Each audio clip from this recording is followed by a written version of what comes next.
Nuwun sewu lho. Panjenengan boten kedunungan wahyu ning ratu ketitik Kyai Antisura boten mailu aturipun Raden Pancawala. Malah mlajar mlebet telenging wana. Kang, aja sedih hatine, diterima-terimake. Nek Kakang ora kedunungan wahyu ratu, aku ora kedunungan wahyu ratu lan aku karo Kakang ora kuat nunggu dampar, ya wis dadi pestine sing gawe jagat. Iya Dimas Antasena sak banjure piye? Lu setanas. Lele iki nenggala kok malah nang tanganmu piye? Nenggala iki ampuh. Nek nggo mateni wong ra duwe dosa ki ora gelem mateni, Pak. Lho, nyatane tiba ning tanganku. Piye? Lho, iki pusakaku. Lah iya aku ngerti arep piye. Tak jaluk. Ama. Lho. Komo piye? Emah kuwi nenggalaku tak jaluk. Ora bakal tak paringke, to tak caoske Siwa Mandura. Ora bakal tak caoske Siwa Mandura Siwa Baladewa. Iki wis ning tanganku. Tak jaluk Antasena. Ora tak jaluk, ora mati aku. Tur sasana lho wonten dawuh. Kowe maju ya Cah Bagus. Maju Antasena Patenana. Mentak mong. Wis kana gek maju tur sasana. Musuhe Antasena pateni. Mentok. Wis pokoke wong telu mangon mentok kabeh. Oh, Andrawasi watune wis digdaya lho. Ing atase ming dibantem sing didhawuhi Paman Pati Sengkuni kok kula sampean ya melu. Ora. Gugu karepe dhewe ora mentok. Oh, pancen yo edan Antasena ku ya pinter tenan kok. Watu dijopajapu kok aku anggere ketiban watu kok iso mentak-mentak. Lah nggih, kula ya gumun kok. Kula kok ya iso dadi ketiban watu kok ya iso mentak-mentak. Mangrupang. Oh, nek ora ngados tekas ngorkoso nek mboten adoh. Bantem saya banter. Aku ya gumun lah kok dadi digdaya temen. Mangrupang ayo ngono katone. Oh, iki nek ora ndelek ngrekoso ngrekoso nek mboten ndelek soalé. Munyok. Oh, manus maning jajanan sekretaning bawana. Iblis lalat Antasena tiban cundha manik mbok dadi mbalake.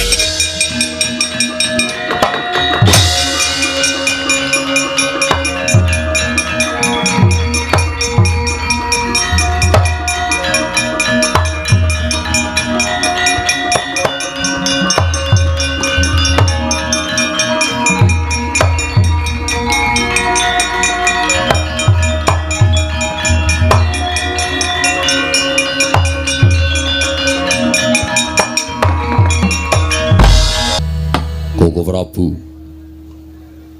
Paman Hari Sengkuni Bawadurna iki wonten dawuh Yai niki wonten timbalan nggih dinten samangke kula boten badhe ngrembak perkawis Kanalindran tuwin kula boten ngrembak perkawis Kedaton agengipun kula boten ngrembak perkawis kawula negari Ngastina namung wonten ing madyaning pasewakan menika istunipun kula badhe anyuntak dhateng gegembolaning raos kula perkawis menapa Yai boten sanes kejawi amung perkawis antawisipun Pandhawa lan Kurawa.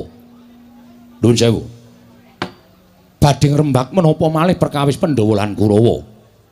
Menapa Yayi Prabu badhe damel karti sampeka srana nyingkiraken dhateng para Pandhawa. Menapa Yayi Prabu badhe damel sarana anggen paduka tansah tumindak boten prayogi kelawan kadang-kadang paduka para Pandhawa. Nuwun sewu Yayi. Menawi madyaning Pasewakan Agung menika badhe ngrembak perkawis paduka anggenipun badhe damel srana lan cara damel kacintrakanipun para Pandhawa kula nyuwun pangapunten kula nyuwun pamit sababipun menapa nuwun sewu mejinipun Yai Prabu menika emut mejinipun Yai Prabu menika kemutan lan sakmangke mboten perlu dipun emutaken dhateng sinten kemawon antasipun Pandhawa lan Kurawa menika tasih tunggil daging-daging Pandhawa lan Kurawa menika tasih sederek sami-sami turasing begawan wiyasa ing Saptawarga. Nanging sabab menapa pendak-pendak Baladewa sowan wonten negari Ngastina ingkang dipun rembak namung mejahi para Pandhawa. Pendak-pendak Baladewa sowan wonten negari Ngastina ingkang dipun rembak namung damel cintrakanipun para Pandhawa. Kula nuwun sewu Yayi. Menapa boten langkung prayogi menawi jagat Ngastina menika dipunisi katentreman lan karukunan srananipun paduka kedah manunggal kalian kadang-kadang paduka para Pandhawa sumangga nipun badhe mestani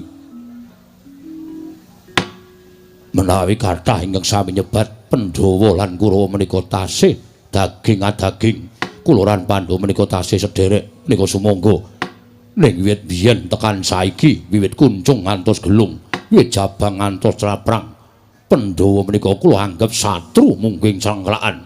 Yayi, kula nyuwun sewu, kula mboten butuh dipun wejang.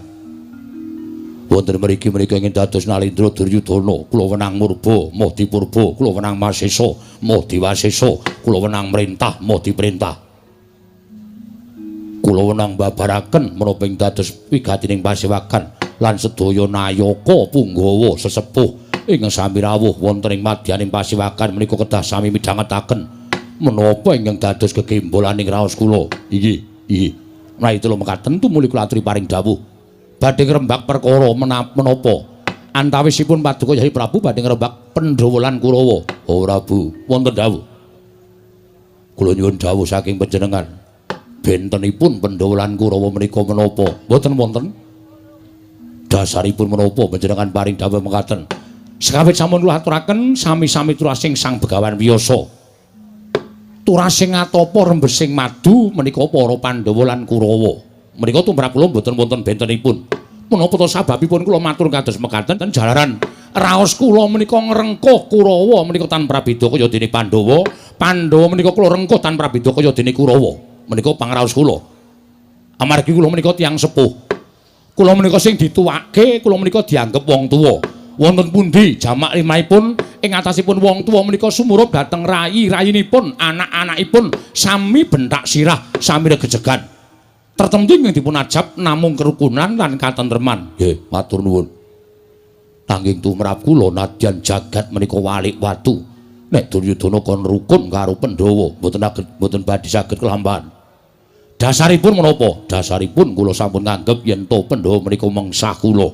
Yayi mbok sampun kados mekaten manggripin. Menapa to sababipun dene kula matur ing kados mekaten ketok banget yen panjen Pandhawa lan Kurawa menika mboten wonten bentenipun nanging sabab saking menapa gesangipun Pandhawa lan Kurawa menika benten. Gesang ingkang pundi? Paduka sampun ngenyam kamukten negari Ngastina, Pandhawa sampun ngenyam kamukten negari Ngamarta. Nggih, dipun wawas kanthi netra lair panci sami-sami ngenyam kamukten. Nanging kula nuwun sewu. Batin kula menika dadi ratu ora jenak. Batin kula dadi ratu ora tentrem. Kula lenggah dampar nadyan kebegan brana picis. Kula menika ratu derajat pangkat ora kurang. Ning nek sampeyan weruh karo kahanane atine Duryudana, Koko Prabu, ingkang kula raosaken pendak dinten menika namung ras waos kuwatir semelang durga ngongso-ngongso. Menapa to sababipun kula nggadahi raos kuwatir? Krana tansah gumana musik wonten paningalipun Duryudana menawi Pandhawa gangsal angucik keprabuning Ngastina. Dan wurunga negari menika badhe wangsul dhateng pangawaosipun para Pandhawa. Ing mekaten Duryudana boten nggadahi kamukten sak kadang kadian kula. Langkung-langkung menawi ngemuti dhateng lampanipun Kurawa lan Pandhawa kathah sanget bentenaken. Bentenipun pendak-pendak Kurawa gayuh kanugrahan. Pendak-pendak Kurawa mbudidaya gayuh wahyu ora tau kelakon, ning Pandhawa mesti kelakon gayuh kanugrahan. Monggo padha-padha titaing dewa. Nek ngonten dudu Pandhawa lan Kurawane sing luput, ning dewane sing banjinde banjiladan. Menika ingkang kula mboten remen gesang wonten ing alam padang. Ing atase dewa nitahke titahe. Yen Pandhawa timban jinde, yen Kurawa timban jiladan, kuwi adalah jagat Dewa Bathara. Manggripun Yayi, kula aturi sabar sawetawis. Sampun ngantos dengan Hyai Prabu menika nglepataken dhateng para Jawata, nyatanipun panjenenganipun gesang wonten ing Madyapada menika ingkang nitahaken para dewa. Menawi ngantos panjenengan menika mangke paring dawuh ing kados mekaten, tumuli wonten dukanipun para Jawata. Menawi ngantos para dewa menika ndawahaken welak dhateng para titiyang Ngastina. Ateges panjenengan menika damel sengsaranipun para kawula sak negari Ngastina. Kula aturi sabar. Sampun lepataken dhateng para dewa, nanging monggo Kulatri metang, kulatri anggelar, tuwin kulatri anggulung. Menapa to sababipun dene kados mekaten rampanipun? Kula nuwun sewu. Menawi kula jlentrehaken menika mangke dalu muput mboten wonten pedatipun. Namung ingkang langkung wigati Yayi. Tumrap ingkang raka ing Mandura. Nuwun sewu. Menapa to sababipun dene para Pandhawa menika tansah pikantuk kanugrahan, jalaran para Pandhawa menika tansah teteken ati suci pepayung budi rahayu, mboten nate tumindak ingkang mengeng saking angger-anggering kautaman. Mboten nate tumindak angkara budi candala. Nuwun sewu. Ingkang dipun tindakaken dening para Pandhawa nika bebasanipun paring sandang wong kawudan, paring pangan wong kaluwen, paring payung wong kudanan. Monggo katindakaken tanpa pamrih. Mila mboten maneh menawi kathah sangganing para kawula ingkang sami tresna kalian para Pandhawa, pamya Pandhawa menika manjing wana, tartemtu dipun wilujengaken dening para Brahmana ingkang mapan wonten telenging wana. Sabab para Brahmana menika kala wau sampun keputangan budi lan para Pandhawa. Menawi Pandhawa manjing wonten ing Karang Pradesan, tartemtu saged dipun sengkuyung dening para kawula Karang Pradesan. Krana kathah sangganing para kawula Karang Pradesan ingkang sami keputangan budi kaliyan para Pandhawa. Upami Pandhawa menika mapan wonten satunggiling negari. Tartemtu nalendra wonten negari menika tansah njunjung dhateng para Pandhawa amargi negari menika nate dipun labuhi dening para Pandhawa. Menika lho Yai. Dados tiyang gesang wonten alam padang menika kedah netepi dhateng kewajibanipun. Sampun ngantos dupe paduka menika nalendra ingkang sugih tumuli rupian-rupian remen-remen mboten nate ngucapaken syukur dhateng ngersanipun dat Kambur Wengdat. Kula nuwun sewu. Dewa menika maha prisa, Gusti menika maha wikan. Gusti tartemtu paring kanugrahan dhateng umatipun ingkang tansah nguncupaken asta ngunjuk syukur ngersanipun dewa. Nanging Gusti ugi badhe baring dedosan dhateng sinten kemawon ingkang lirwa dhateng kewajibanipun agami. Nggih. Matur sembah nuwun. Pangandikanipun Koko Prabu badhe kula agem paman wonten dawuh. Wonten pangandika menapa badhe paduka aturaken dhateng Kang Putra. Sareng kula petang-petang panjenenganipun anak Prabu Duryudana menika kula nuwun sewu. Penggalipun janjanipun mboten kok perkara sengit ning perkara meri. Bloko Suta. Pancen kula meri lan kamuktanipun Pandhawa ing atasipun negara Ngamarta menika namung sak prawa lulase negara Ngastina. Ewadene kabagyan lair lan batin sinanding dening para Pandhawa. Ning kula menika nadyan kebegan kabagyan lair, ning batin kula ora iso tentrem, ora iso jenak, ora iso jenjem. Sampeyan mang paring pangandikan supaya iso gawe padhang atine Duryudana. Nuwun sewu nggih. Menika sanes lepatipun Pandhawa lan Kurawa, menika sanes lepatipun paduka anak Prabu, nanging nuwun sewu menika lepatipun ingkang gula wentah Pandhawa lan Kurawa. Sinten sing gula wentah? Kok panjenengan dadak ndangu lho. Ingkang gula wentah Pandhawa lan Kurawa menika nuwun sewu, gurunipun Pandhawa Kurawa menika sinten? Gurunipun Pandhawa lan Kurawa menika Kakang Penemban Durna. Wiwit cilik nganti tekan gedhe, wiwit kuncung nganti gelung, wiwit jabang nganti craprang, Kakang Durna dipun pasrahi supados gula wentah Kurawa lan Pandhawa. Lah kok dadine kok beda? Nek ngoten ketok banget guru sing banci ndhe banci ladan. Nek Pandhawa dinewehi ngelmu sing migunani tumraping urip, ning nek Kurawa dinewehi ngelmu sing genthong umos tegesipun boten wonten nyatane. Kula nuwun sewu lho nggih, monggo kula aturi nimbali ingkang kawogan, kula namung saged matur kados mekaten menika wondene wonten lepate ngatur kula Diagung Pangaksami. Hoduna. Wonten dawuh. Hoduna. Wonten dawuh, Ger. Menapa inggih menapa dipun ngendikaken Paman Harya Sengguni menika kados mekaten kelampanipun. Gondhok blegucuk swalu kembal. Somarante hawala. Dik Pate, pripun?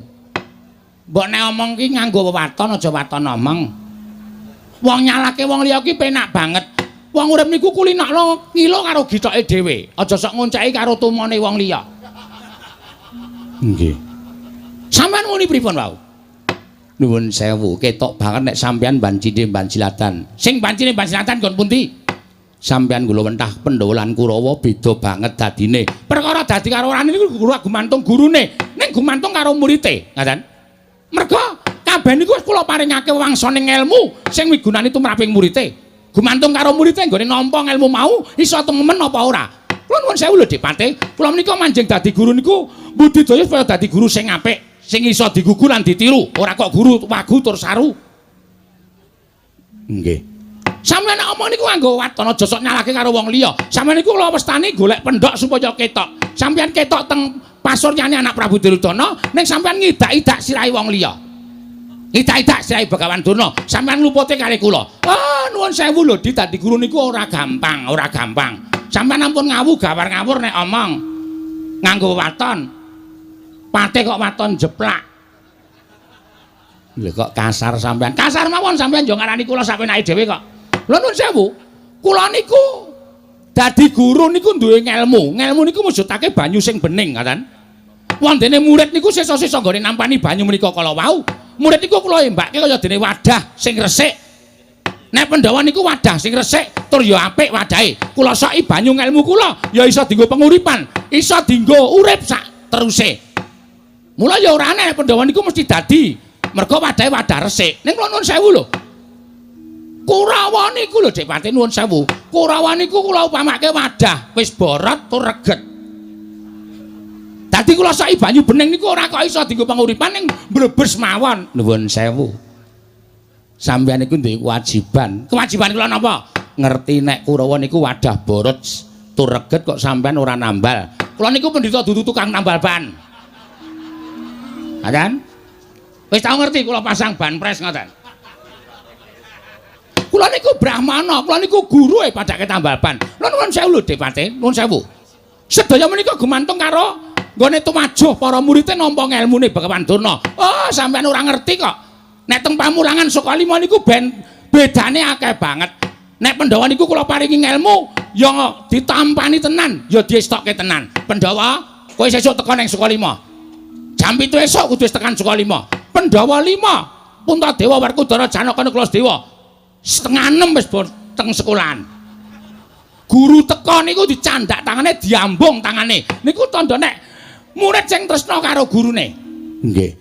Kula wenehi ngelmu ya diestokke tenan, digatekke tenan. Pandhawa, ngelmu iki ngelmu atos sing balung wuleting kulit. Kudu tok lakoni poso 40 dina 40 bengi. Ya do dilakoni tenan ora ana sing nglirwake dawuhing guru. Mula ora aneh nek ngelmu niku ya iso kelakon. Mergo tetembungan ngelmu iku kelakone kanthi laku, lekas lawan kas tegese kas nyantusani. Oh, tembang Asmarandana. Goblok. Niku copong, pocong. Adan? Nggih, nggih. Ya diestokke tenan. Nek sampean ngerti Kurawa, oh, Kurawa niku jan keparat tenan kok. Nggih. Ngoten nggih, Kakang. Nggih. Kurawa 100 Kurawa. Sesuk jam 8 kowe tekan Sukalima. Tak wenehi atos sing balung wuleting kulit. Sendika menemban, sendika menemban. Kabeh do semaur ketok gumyak lan rame. Ning bareng kula tiliki teng sekolahan 8:30 durung ana wong. 9:30 ming Citraksi karo Durmagati. Niku wae do nggawa kertu, ora. Liyane do teng mburi Sukalima do cliwik, ora jajal. Apa ora kebangetan kaya ngoten niku? Nggih, nggih Kakang Durna nggih. Iki lakonana. Pusaka iki kudu tok lakoni, aji-aji iki kudu tok lakoni. Nglakoni 40 dina 40 bengi.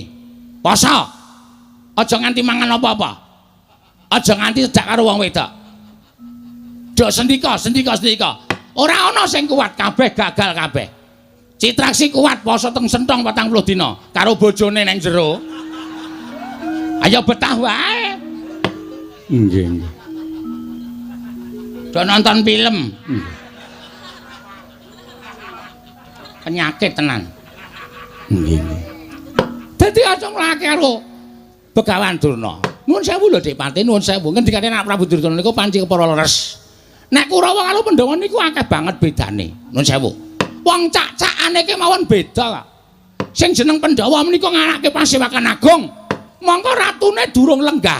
Niku wis sandher para nerpati Punggawa Nayaka, kabeh sedeku mari kelu, ora ana sing wani kemecap yen nalendrane durung kemecap utawa durung paring pangandikan. Nggih. Niku Pandhawa. Kula ya wis bola-bali melu Pasewakan Agung negara Pandhawa. Ngamarta. Nggih. Mriki benten, ratune wis lenggah, nayakane rungono. Lho, kursine isih kosong. Niku napa pantes kaya ngoten niku? Aja kok nayaka. Nuwun sewu lho, Di. Niki mboten kok ngelek-elek negara Ngastina mboten. Nek niki kenyataan. Nggih. Sing jeneng Karawitan Ngamartala Pandhawa wae beda kok. Oh, beda. Beda sampean tak kandhani. Sing jeneng Karawitan Ngamarta niku penabuhe, wah. Anggres jame kudu ngiringi sang nata lenggah jampar ya ada lenggah kabeh, ora ana sing cemuit. Mula jenenge wiyoga. Wi menika wis ngarani yoga menika tapa brata. Patrape wong naboni kaya tapa brata. Lungguh sila ngadhep gamelan, ora cenanangan minggok nono mrendok mrene. Nggih. Niku Karawitan Pandhawa. Jenenge napa? Pandhawa Laras. Oh. Nggih. Sindane wae kaya ngoten kok sindan Pandhawa niku nggih apik-apik kabeh. Dandan yo ayu-ayu kabeh, seragam kabeh, brose padha kabeh. Ya mung centelane beda-beda. Nggih, nggih. Niku kabeh ya do meneng kabeh, ora ana sing cemiwit. Beda karo Sinden Ngastina. Ah, Sinden Ngastina kene ana pangan. Wis ra gagas dayoke sapa? Cemal. Wancine muni sasi siswa ya karo mamah. Kancing nggih. Lho, ngandha. Urung wiwit gamelane muni wis sendhe-sendhe kancane turu. Wah, lah pripun wis sopi? Kon danai pira nek kaya ngoten iki? Nggih. Kakang Dirna nggih. Dadi sampeyan pun ngalahke ali kula. Ning Mang Tintinge awak sampeyan piyambak, Mang Tintinge kahanan Kurawa piyambak. Nuwun sewu lho, Di. Niki janjane kula mboten ajeng elek-elek sampeyan. Ning kaya ngono niku janjane mingkari srawunge. Nek bocah niku disrawungke papan sing apik, bakal dadi bocah sing apik. Nek bocah niku dipapak srawungke papan sing ora apik, bakal dadi ora apik. Lah, Pandhawa mangka srawunge ya cilik karo Pendhita karo Brahmana ing mapana ning alas. Mula tememen ngelmune ya dadi tenan. Ning Kurawa niku nuwun sewu. Sing ngomong Kurawa sapa? Kula. Lah. Niku. Mula ya Kurawa ki nek dinaiki ilmu apa-apa ora bakal iso tememplek wong srawunge wong kaya ngono. Lha sampean nyalahke aku. Ora nyalahke sampean, ning nyatane kula niku ya wis momong Kurawa kanthi apik-apik. Lah kok sampean ngunekke kula ora jegos momong para sata Kurawa. Kula ora ngunekke ora jegos. Ning sampean niku sing nuwun sewu lho, senengane nyalahke kare kula. Kula ora nyalahke, kula niki ming matur napa anane. Napa anane sing kepripun? Wong nyatane kula ya ora salah. Lho nuwun sewu, nek carane kaya ngeten iki sampean tegese ngidak-idak kula. Sing ngidak-idak sampean dhisik.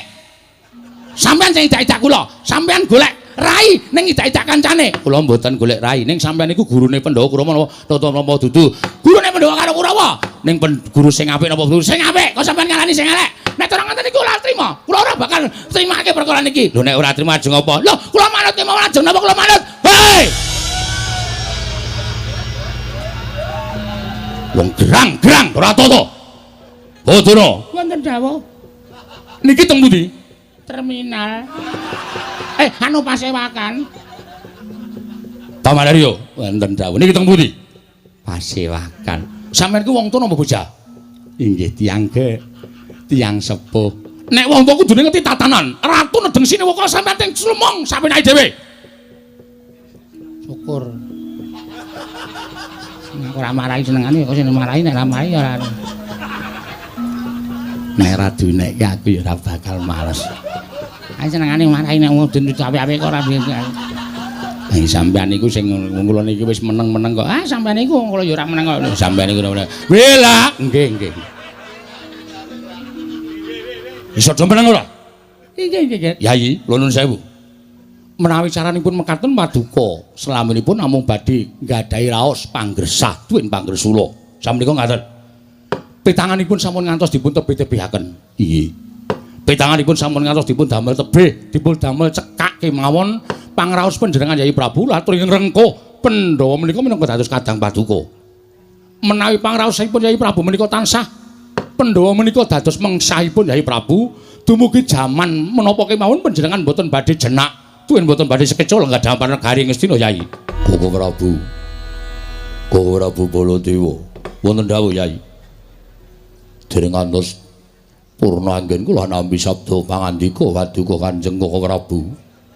Menika mboten palangging kados sowanipun anak kula pun Pancawala kaliyan pun Antasena. Lah jagat wasisaning Bathara wayah tur jagat Yayi. Mbok menawi sowanipun Pancawala kaliyan pun Antasena menika wonten wigatos tumuli katimbalana. Wigati sampun menapa? Menawi sak mangke nggadahi sedya ingkang sae tumuli Paduka Yai Prabu kedah nglenggari Bawaleksana. Nanging menawi namung badhe damel bebudhek banyu bening kawontenan negaring Ngastina. Kedahipun dipun emutaken lancur-lancur Pandhawa menika Yayi. Ora bulengga ingkang langkung prayogi. Kawula nestaken dawuh. Ana Hanung Hanindita. Bocah mursid isa mikul dumendem jero karo wong tuwa aja mung kandheka ning pangucap. Nanging kababaro dadi pakarti. Pancawala padha raja saprabdamu nggir cah bagus. Nunamit pasang kaliman tabi tinebina ngiloduni dumawaing tawang tuwang wa Prabu. Kepareng kula ngaturaken sembah sumungkeming pangabektinipun ingkang putra pun Pancawala kunjuk ngersa Paduka Kanjeng wa Prabu Ngastina. Ndak tampa nggir cah bagus.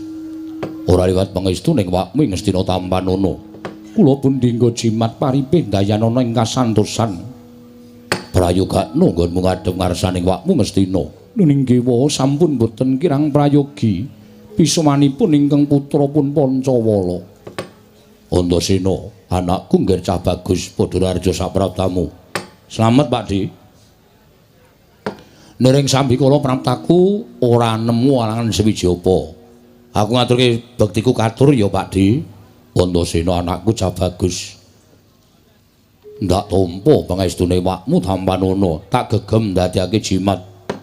Pancawala anakku lanang padha raja saprabdamu. Nuninggi wa Mandura. Kepareng kula ngaturaken sembah sumungkeming pangabekti kula kunjuk wa ya tak tampa. Pangestune wakmu Mandura Tampanana, kula pun dinggo jimat paripin dayanana ing kasantosan. Antasena padha raja saprabdamu. Pangestune Pakdi Bule, hus. Lah piye? Antasena. Ana dawuh apa Pakdi? Aku ki ratu Nalendra Mandura, jenengku akeh, Baladewa Waning Pintu Wasi Jaladara Anom Kakrasana, Kakrasana Karsana lan sak piturute, kuwi jenengku kabeh. Aja nyebut bule. Oh ya wis. Lah ora ngerti wong aku ki wonge apa anane. Ya nyuwun pangapura ya Pakde, nek aku ora entuk nyebut bule. Nek bule iki sirikane Pakde aku ya nyuwun pangapura wong biasane aku nek ngendi-endi nek nyebut sampean ya bule. Ewadine mengko aku ora entuk diparengake nyebut bule ya aku nyuwun pangapura. Nek bule kuwi sirikane Siwa Mandura. Wis balenono ping 1000 ngas. Malah bulah bule. Oh iya ya lali aku. Lali. Bektiku katur Pakdi Mandura. Tak tampa pangestune awakmu Mandura Tampanana ndak gegem ndadekake jimat. Wayah Mas katuran karaharjan nggir. Inggih Eyang Patih wilujeng niring sambikala bekti kula kunjuk Eyang. Inggih kula tampi. Wayah Mas Antasena wilujeng. Hooh Mbah. Slamet tekaku, bektiku katur ya Mbah. Inggih, kula tampi nggir. Ah, putuku Pancawala padha raja sapratamu nggir.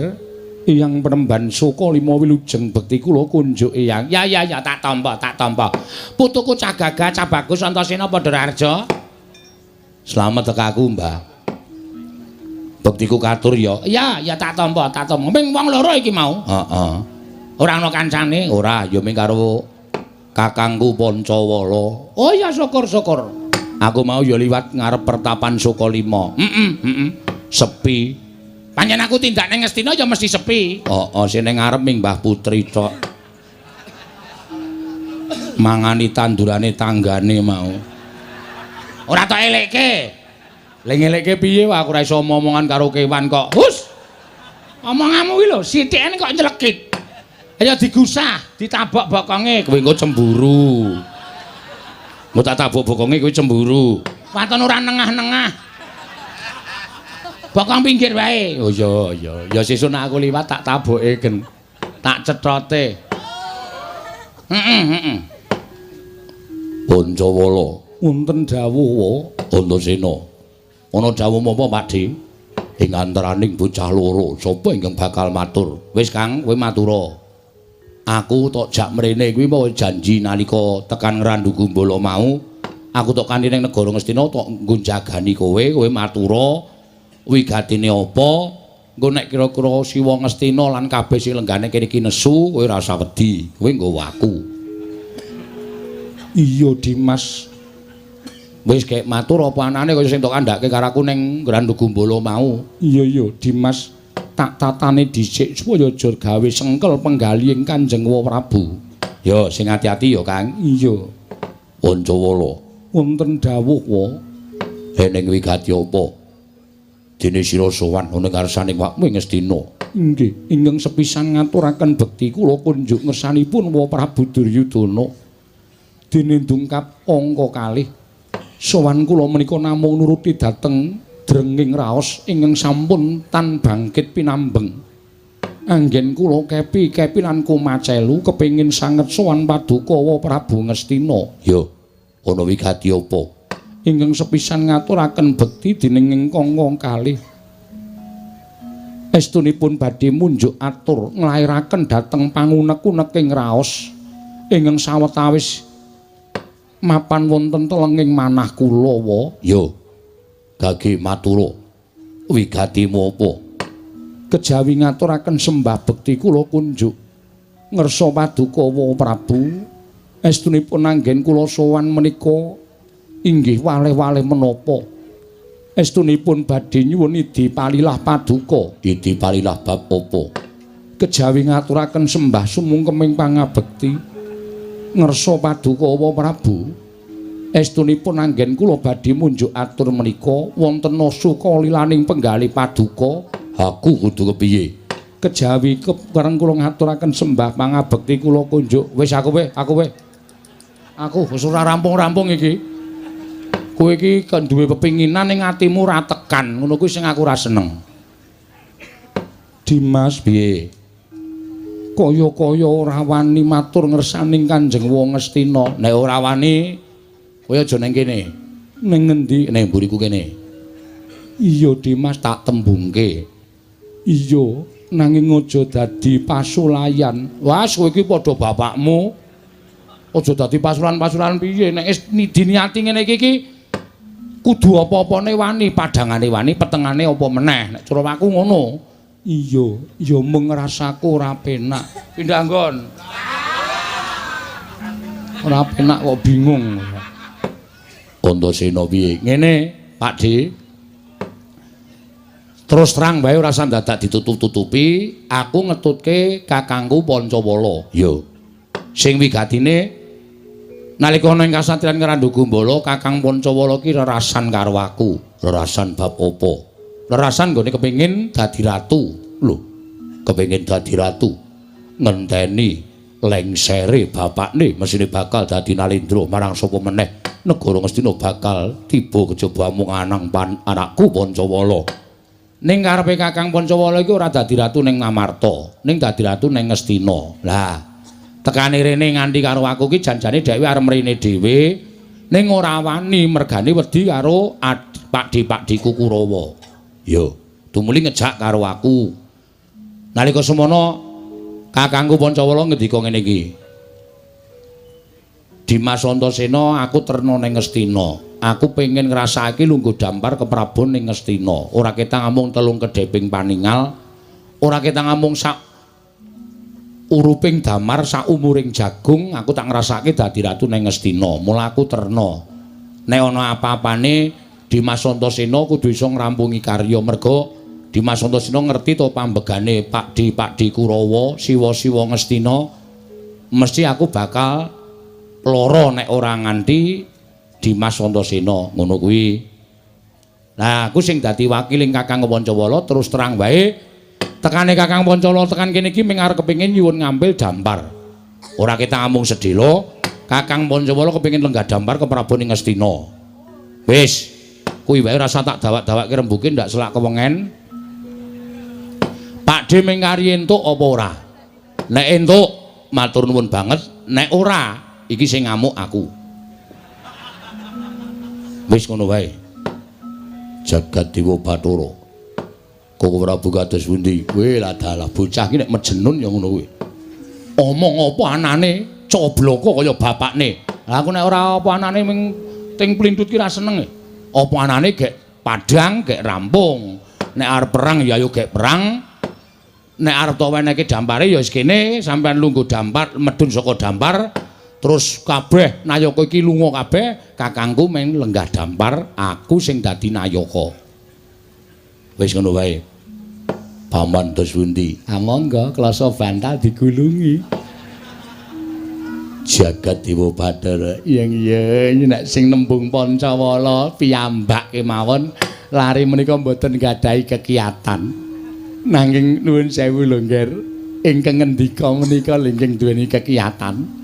Bocah srogal-srogol ning nyemelangi. Wah, Jagat Dewa Bathara. Yayi, saenipun dipun paringaken. Estunipun menika putra paduka piyambak, jernyatanipun tembungipun namung ngampil, boten ketang namung telung kedheping paningal, boten ketang namung sak uruping damar, sak umuring jagung, Pancawala kepengin dados nalindra wonten negari Ngastina. Awon menapa dipun paringaken. Sabab menawi boten dipun paringaken menika mangke kriwikan dadi grojokan, geguyon dadi tangisan.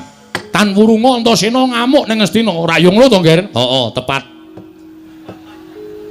Wis ngono wae. Ya, saya deg-degan kula. Pripun Kakang Durna? Oh, monggo Ger, pados kontrakan anyar mawon, Ger.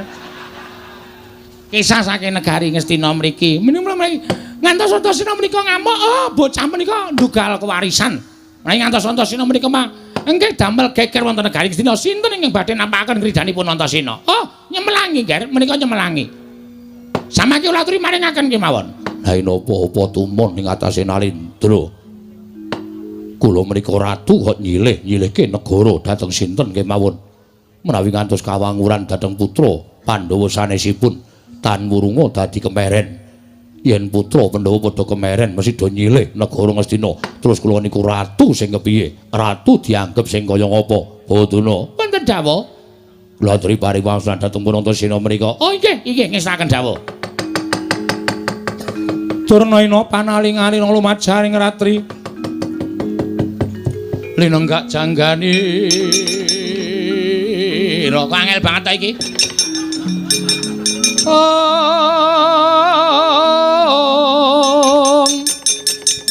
aneng prang Bratayuda mustaka kapuncang mungging wana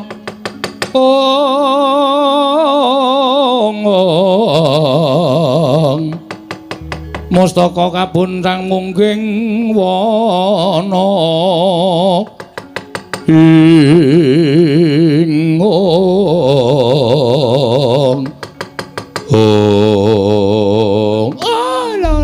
lole kandhang blekuduk suwaru gembol semua lole semua rantai wela Antasena piye Mbah iki gandeng bingung penggali anak Prabu Duryudana mula tumuli aku ingkang bakal menehi wangsulan karo kowe.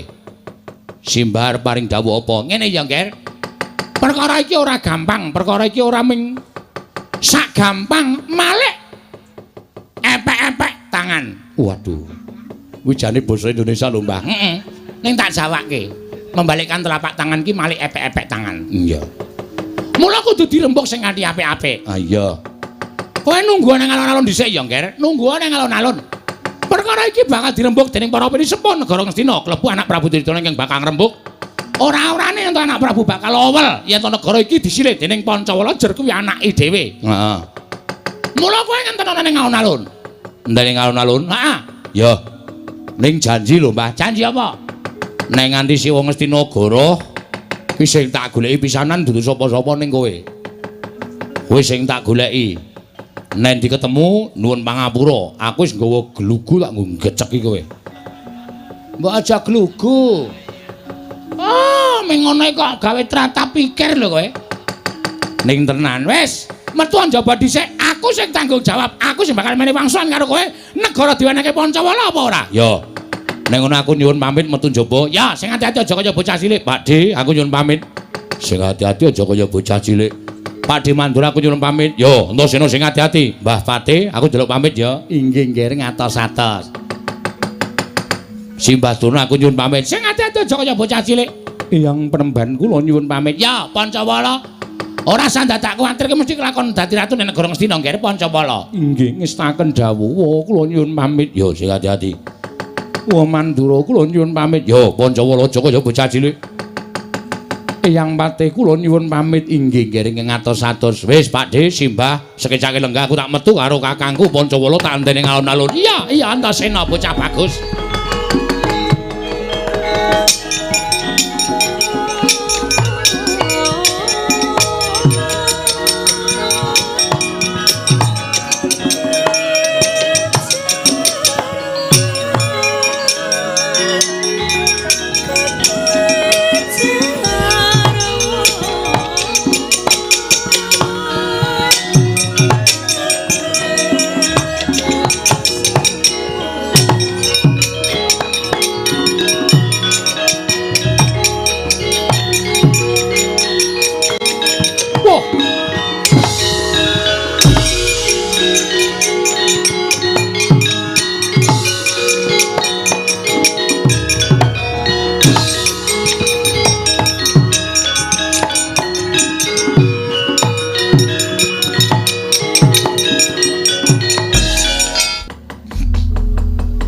Antasena Pakde Kartomarma ya.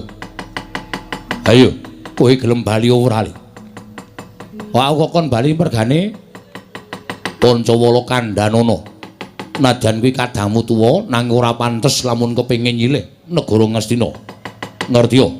Lamun negara kuwi ora disilih-silihke dening sapa wae ing mengku bawat perintah negara ing Ngastina. Kuwi Kanjeng Koko Prabu. Yen kowe ora gelem semingkir apa krakon Kurawa wong atuhmu tegel karo kowe. Tak ajange jembar apa Pakde. Nek Pakde niat arep gawe rekoso utawa arep ngundurke Antasena, aku rupak wani jembar wani. Nek nganti apa kang dadi penjaluke Kakang utawa gegayuhane Kakang Pancawala ora kelakon, dosa nek nganti Antasena ora iso mbedah negara Ngastina, iso mujudake gegayuhane Kakang Pancawala. Yen ngono kowe wani karo wong tuamu Parasata Kurawa. Sing tak wedeli apamu? Ora minggat karep aku tibantangan pecah siramu. Jajal-jajalan Pakde menang sapa? Anak karo wong tuwa.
Ayo, matno sastra sing ora apa-apa.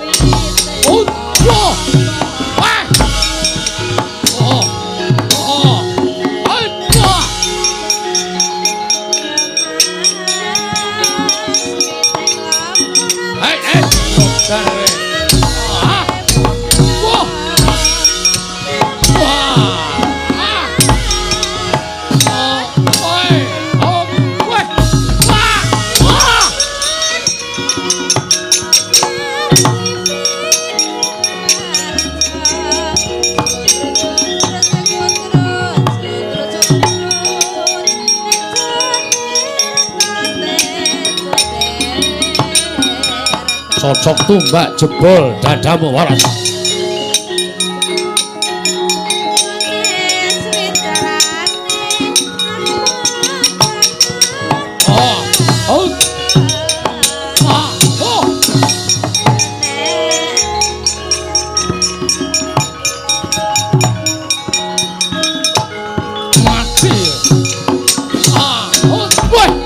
Balik ke.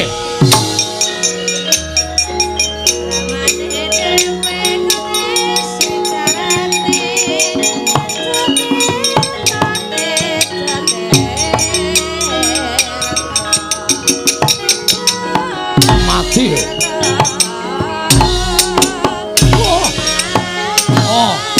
Woi, atasin lo. Waduh. Waduh. Wah.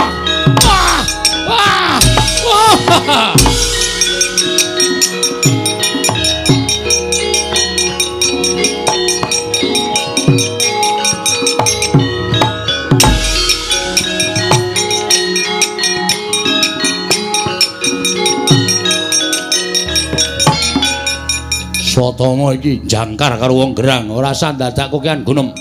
Ayo, ora menehke negara Ngastina. Wujud apa wae tak wujuti, pecah dadamu ayo. Ketokno kasudebianmu, Asatama mati.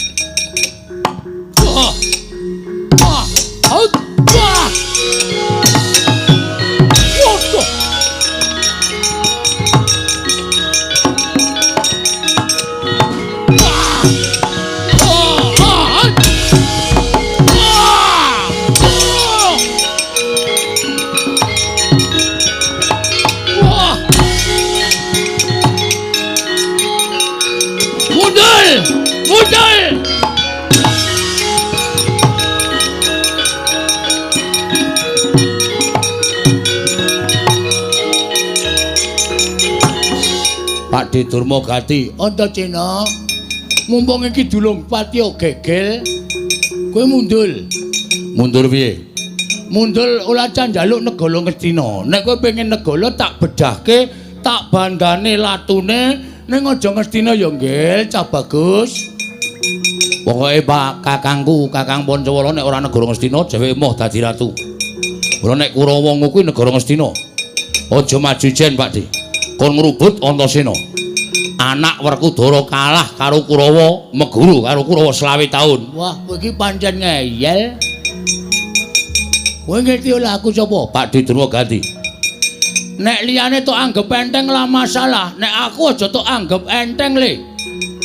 Ayo, matno sastra jendramu, pecah dadamu. Yo, tibakno. Hai! Wah! Bajigol apa-apa. Edan. Modal. Ayo, nggawa gaman. Oke, tunggu sini.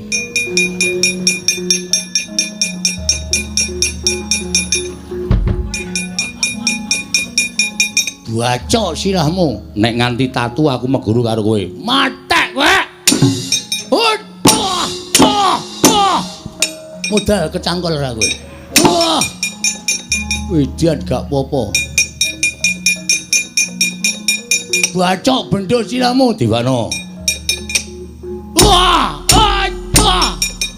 Wedan. Glaji ndasmu. Tibakno.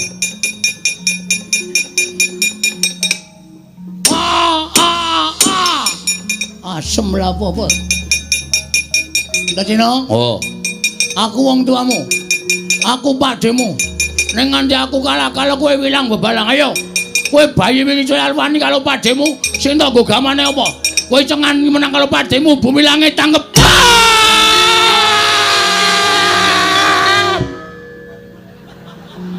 Bah.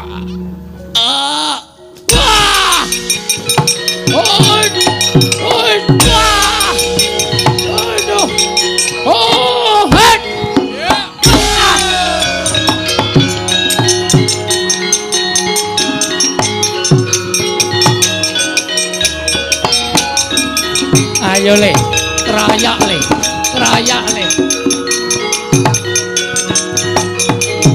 Ayo aja maju siji-siji. Kerayak ngger Antaséna.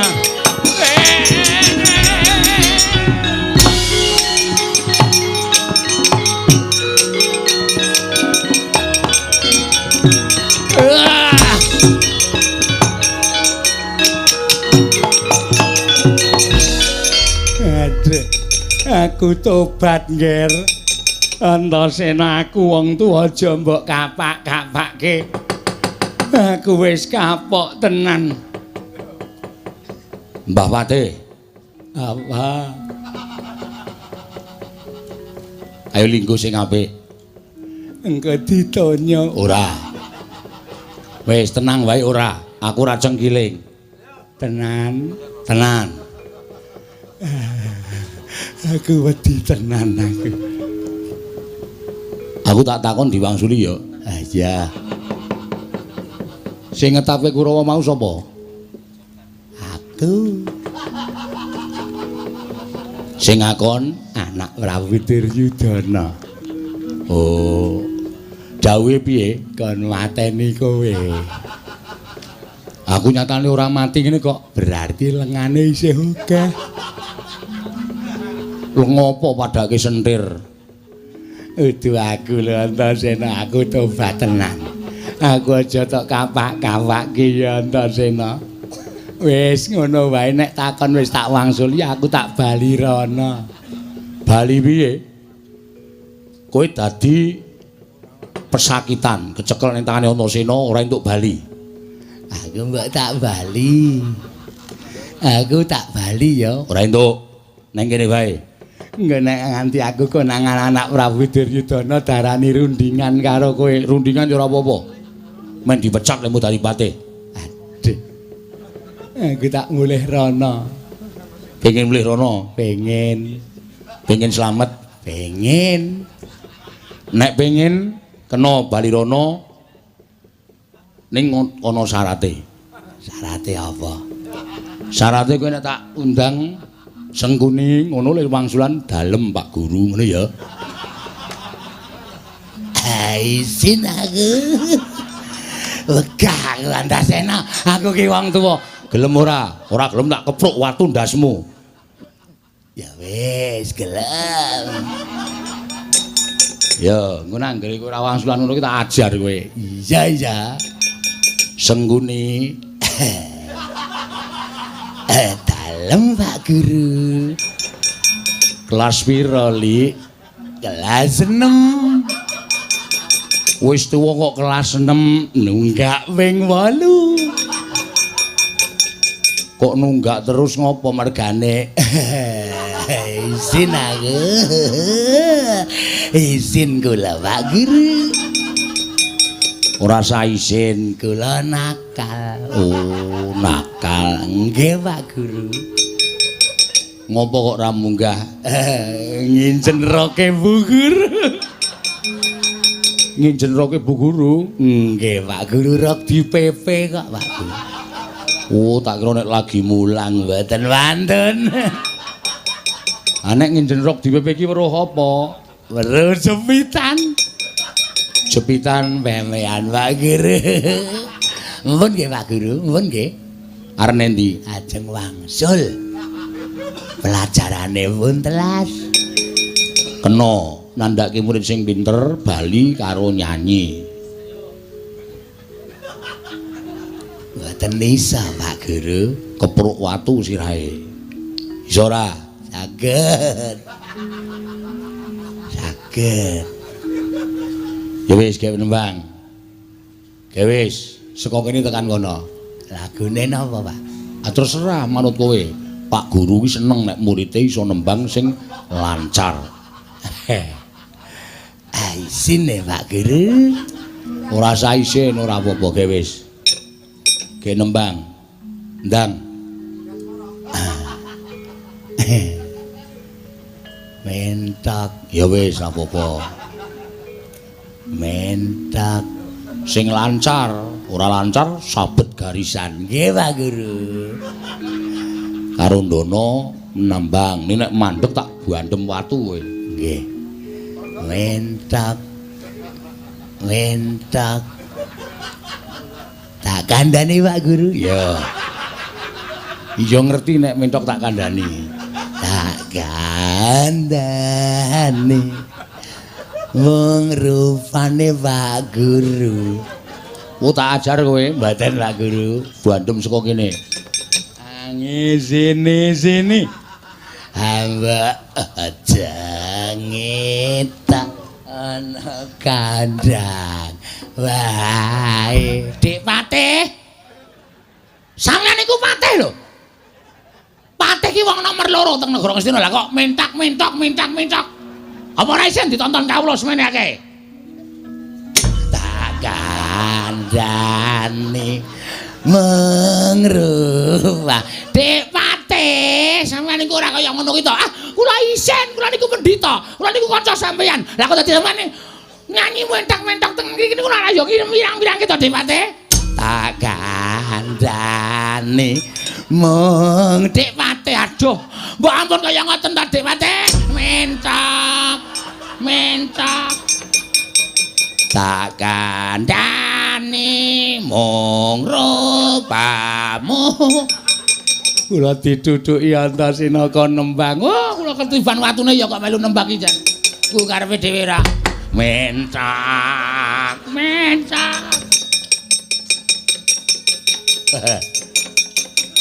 Ana wong tuwa-tuwa kok do ora ngerti isin. Tak kandhani. Man, sampeyan iku wong gerang lho. Nyanyi turun dalan sak penake dhewe. Mangrupamu aku ora iso meneng, Dur. Anggere meneng dibandem mangrupamu ange sini. Tur sasana lho wonten dawuh. Kowe maju ya Cah Bagus. Maju Antasena Patenana. Mentak mong. Wis kana gek maju Dur sasana. Musuhe Antasena pateni. Mentok. Wis pokoke wong telu mangon mentok kabeh. Oh, Ndrawasi watune wis digdaya lho. Ing atase ming dibandem sing didhawuhi Paman Patih Sengkuni kok kula sampean ya melu. Ora gugu karepe dhewe ora mentok. Oh, pancen yo edan Antasena ki yo pinter tenan kok. Watu dijawab pajapu kok aku anggere ketiban watu kok iso mentok. Lah nggih, kula yo gumun kok. Kula kok ya iso dadi ketiban watu kok ya iso mentok. Mangrupam. Oh, nek ora ngados tekas ngorkosone mboten adoh. Oleh bandem saya banter. Aku ya gumun lah kok dadi dikdaya temen. Mangrupam ayo ngono katone.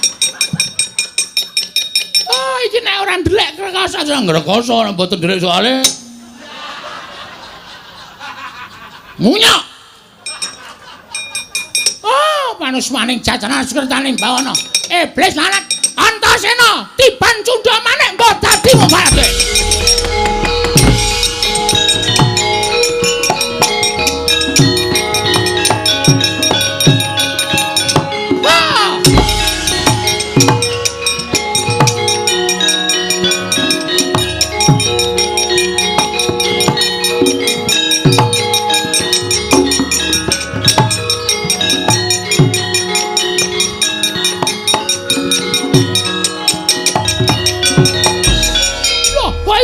Antasena ana dewa welas, Mbah.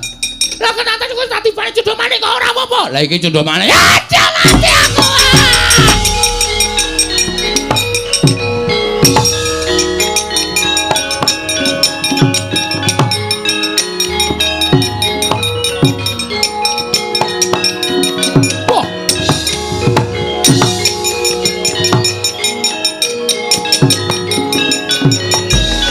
Wah, panus maning jajalan sekretaning bawana iblis lanat.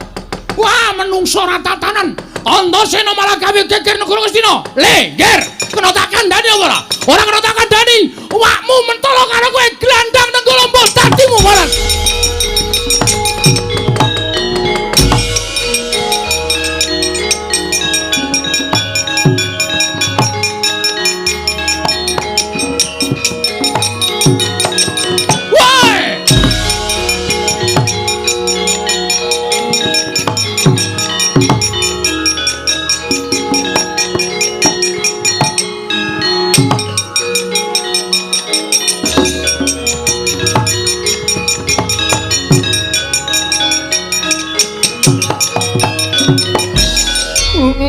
Lu setan alas.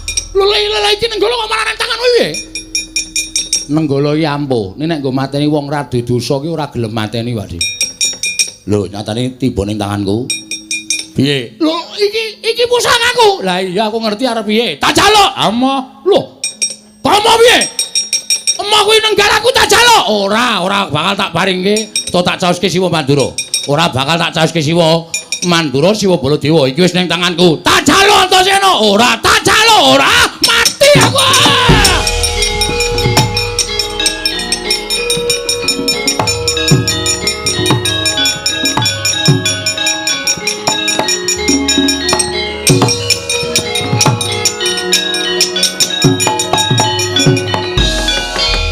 Bubar maut Siwa Ngastina golek papan pendelikan.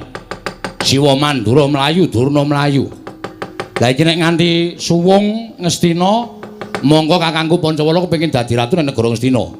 Lungguh dampar tinggalane Kanjeng Hyang Prabu Pandhu, tinggalane Kanjeng Hyang Prabu Sentanu. Jarine sing dilenggahi Siwa Ngastina kuwi dampar tiron. Monggo nek aku ora nyekel salah siji kami tuwaning negara Ngastina, ora ngerti apa syarate, sengkune cegate kaya.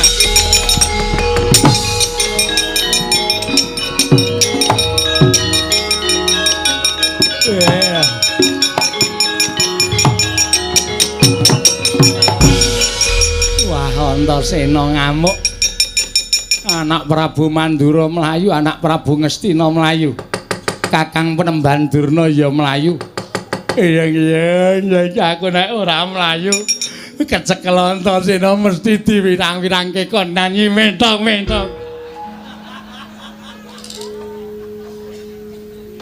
Apa Pak Guru? Arnendi ajeng wangsul. Arep bali kok malah dolan. Kuwi murid apa kuwi tak takon? Murid sae, Pak Guru. Murid apik dengkulmu mlocot kuwi. Ayo, Mbah, iki ora guru karo murid, denguk sing apik. Nggih. Nyuwun pangapunten, Ndara. Ndara sapa? Ngaku putumu kok Ndara. Ora usah kuwatir.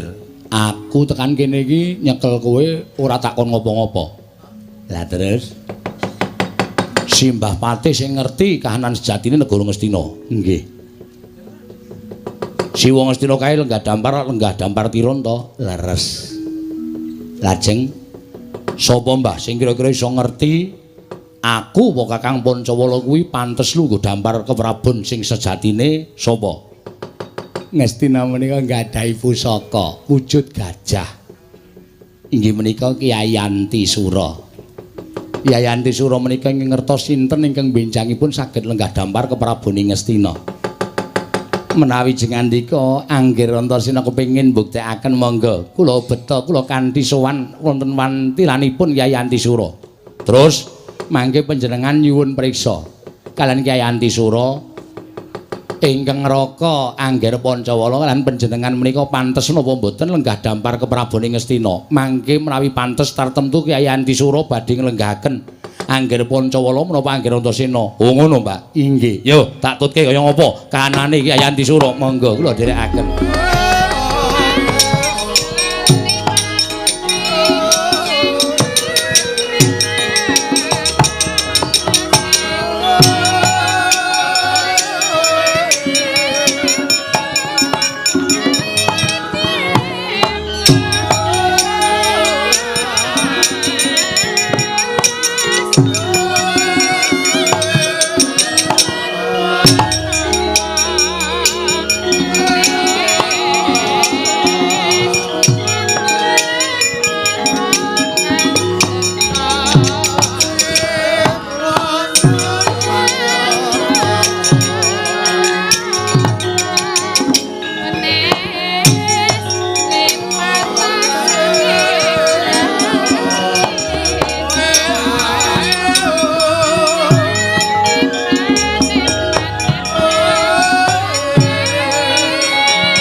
kacarian putra lamun kawekasan yen kawisanggeni maya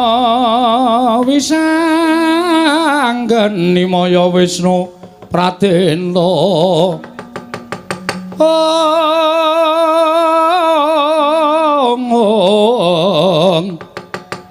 Wisanggeni maya Wisnu Pratenta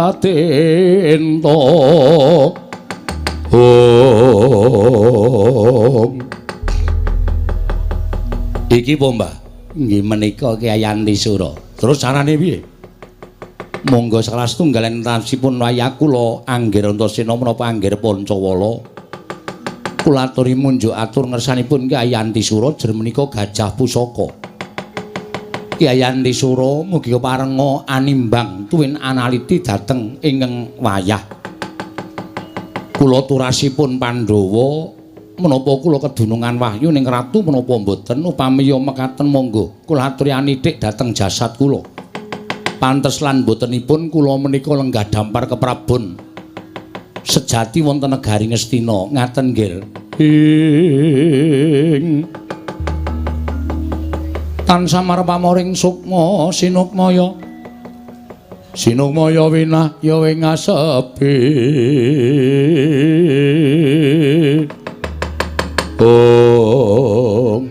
nuwun sewu Kyai Antisura kula pun Pancawala putra sinuwun Prabu Darmakusuma ing Ngamarta jer nyatanipun Ngastina menika estunipun kagunganipun pundhen kula para Pandhawa monggo kula menika turasing para Pandhawa turuning Pandhawa 5 mugi parenga paduka anitik dhateng jasad kula menika pantes lan botenipun lenggah dampar gading negari Ngastina menawi tetela sampun pantes tuwin trep kula lenggah dampar keprabaning Ngastina monggo Kyai Antisura kula aturi mbadal saking wantilan nglenggahaken ingkang abdipun Pancawala wonten dampar keprabaning Ngastina Kyai Antisura Jumangkah hanggro sesumbar lindho bumi gunjing kumaluduk guntur ketup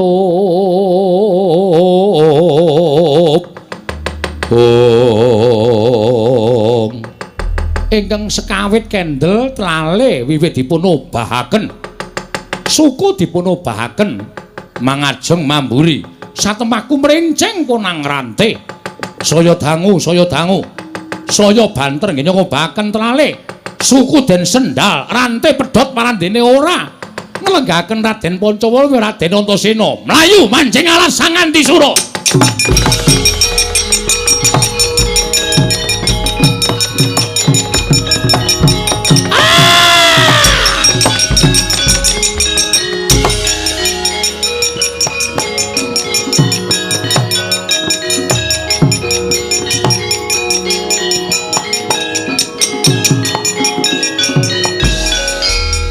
menawi mekaten nyata nuwun sewu lho panjenengan boten kedunungan wahyu ning ratu ketitik Kyai Antisura boten mailu aturipun Raden Pancawala malah mlajar mlebet telenging wana Kang aja sedih hatine ditrimak-trimake nek Kakang ora kedunungan wahyu ratu aku ora kedunungan wahyu ratu lan aku karo Kakang ora kuat nunggu dampar ya wis dadi pestine sing gawe jagat iya Dimas Antasena sak banjure piye apa kudu bali marang kasatriyan rasah tetep nang Ngastina ngenteni baline Kyai Antisura mesti kae mboyong wong sing bakale pantes lan trep lungguh dampar ke Prabu Ngastina ngono Dimas ya lha kula pripun kowe tetep dadi murid oh inggih mentok wis le nyanyi wis oh inggih ngestaken dawuh pokoke nang Ngastina Simbah Sengkuni tetep nang Ngastina. Janji kowe lunga saka Ngastina tak goleki. Oh, tak ajar dhewe. Oh inggih, ngestaken dawuh nggih, ngestaken dawuh.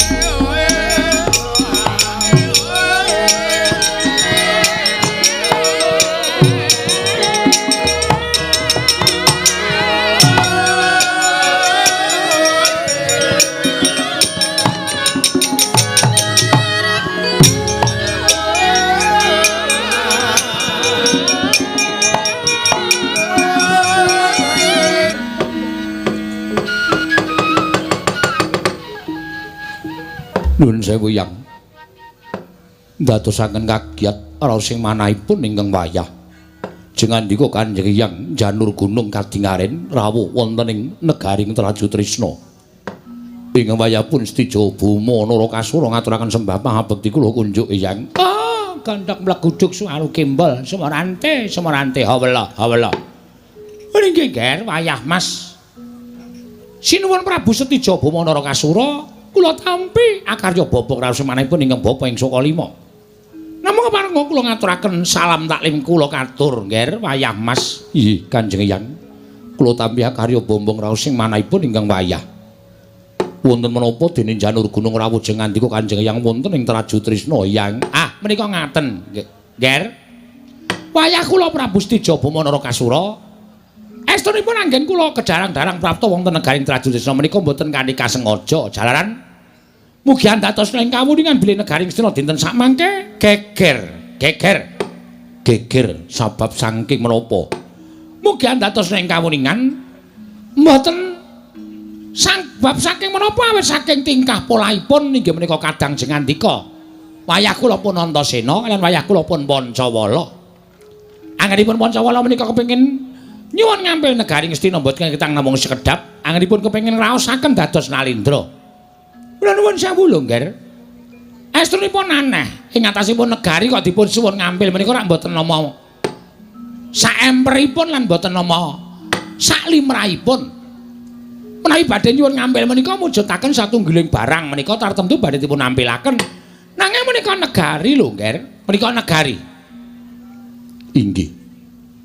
Satemah dadosaken geger antawisipun Kurawa lan Antasena.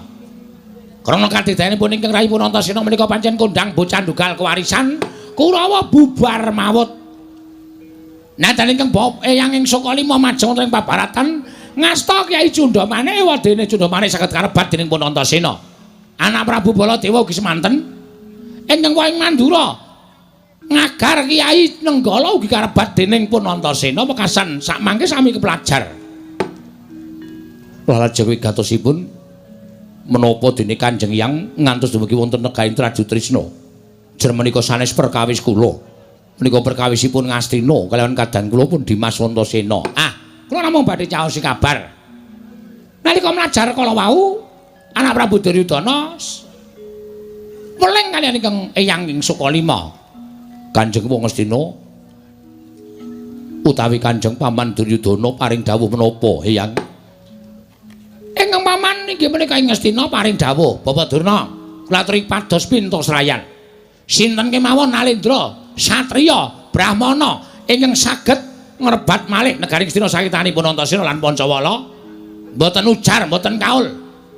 Temtu kula badhe maringaken negaring Astina menika sak sigar semangka dhateng Nalindra menapa satriya ingkang saged ngrebat negari menika saking tanganipun Antasena. Ngaten, Ger, ngendikanipun ingkang paman Duryudana.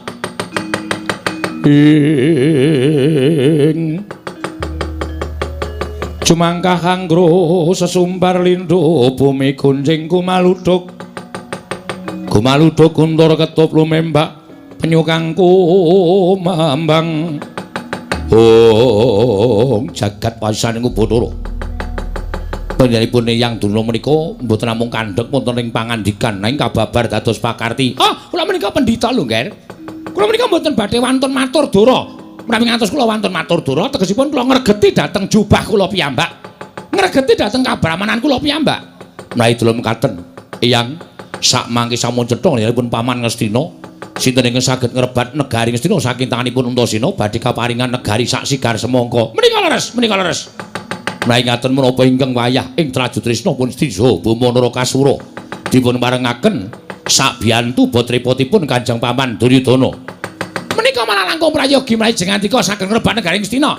Kula ingkang matur menawi negaring Astina badhe kaparingaken Nalindra ing Traju Trisna Prabu Setija Bama Narakasura. Kula trenggah sekeca kula ingkang badhe nglabrak Antasena. Kanjeng Hyang.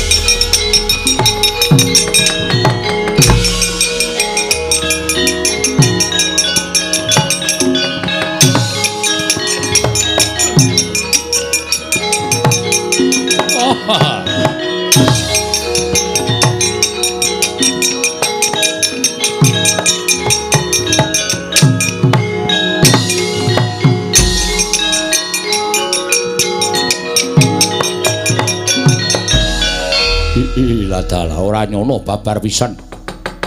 Jebul bakal kaya mengkene kamukten sing kudu ditampa dening Talindring Traju Trisna Prabu Stijo Bumanara Kasura. Antasena, adhiku dicah bagus yen pancen Si Adi ngeman karo uripe Si Adi, mestine Si Adi bakal maringke negara marang pun Kakang. Nanging to Si Adi ngukuhi negara Ngastina, apa kira-kira Si Adi keduga lan kuat ngimbangi kekuataning Nalindring Traju Trisna? Antasena, aku sing teka aja kaget, adhiku cah bagus Antasena.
Mangyat kurda sroma pangga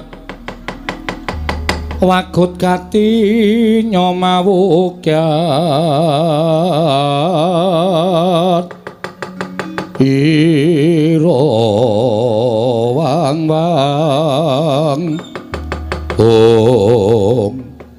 nuwun sewu Kakang Mas ngantos bingung raos sing manah kula kakanthi paduka Kakang Mas saking jangkar bumi ngantos dumugi titik lenggan sak mangke paduka Kakang Mas Antarja dereng paring dawuh kelawan Keng Rayipun Bambang Irawan nedya tedhak dhateng pundi lan menapa wigatosipun adiku cah bagus Irawan wonten timbalan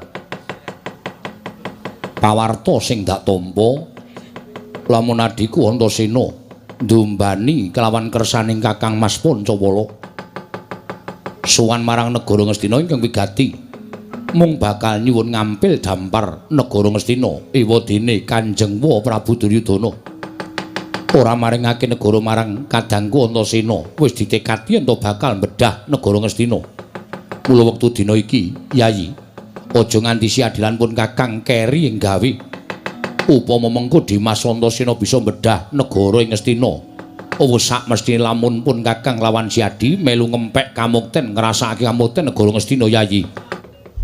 Nanging menapa mboten dados dukanipun para pepundhen. Dene Kakang Mas Pancawala tuwin Kakang Mas Antasena pepundhen kula nggadahi niat ingkang kados mekaten Kakang Mas. Perkara kuwi kuwi perkarane Antasena apa dene Kakang Pancawala.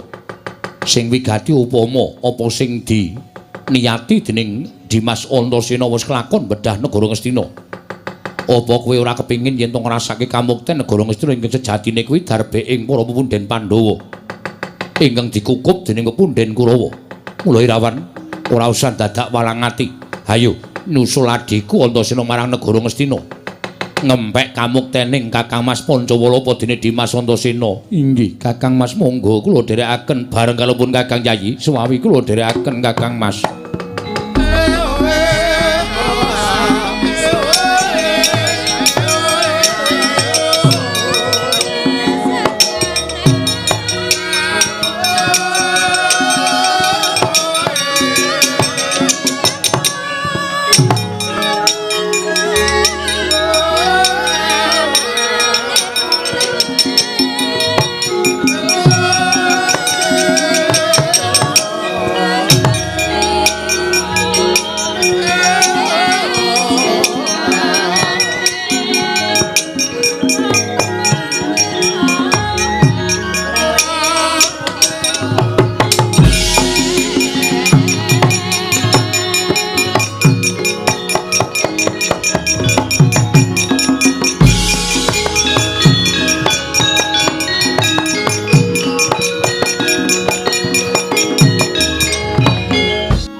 Blegegek.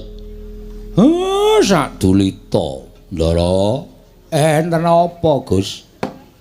Janur gunung kadingaren sampeyan rawuh. Dat sabene mung Ndara Abimanyu, lah kok niki nganti ingkang raka ing Pringgondani. Semar. Sayektining nggonku prapta ning Karang Kadempel. Nderekake marang jengkaring Kakang Mas Gatotkaca. Nggone paring dawuh lawan Abimanyu. Yen to dina samengko Kakang Mas Pancawala kelawan Kakang Mas Antasena nedya ambedhan negara Ngastina. Krana Kakang Mas Pancawala darbe pepinginan ora ketang amung sauruping damar, saumuring jagung kepingin nyoba lenggah dampar keprabone Ngastina. Kang Raka, ya pancen mengkono Siwa. Ning ya ora mokal. Dasare Kang Raka menika putra Pambayun. Putranipun Ndara Pandhawa ingkang Pembayun. Mula pun boten nama mokal.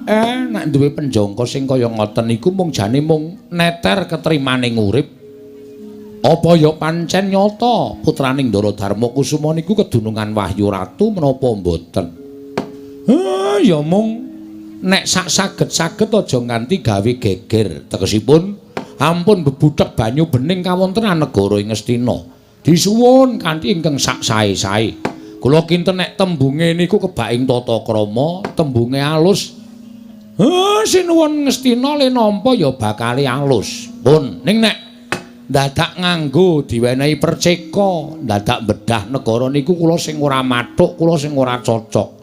Merga niku bakal ngobak-obak banyu bening katentreman negara ing Ngastina.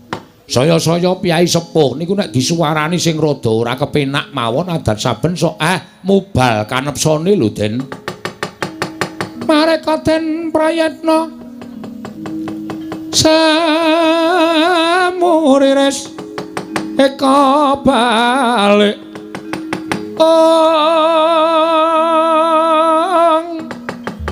titiyani gandayani trisanya purnama sasi gilar-gilaran ing tengah latar milang lintang Bima Sekti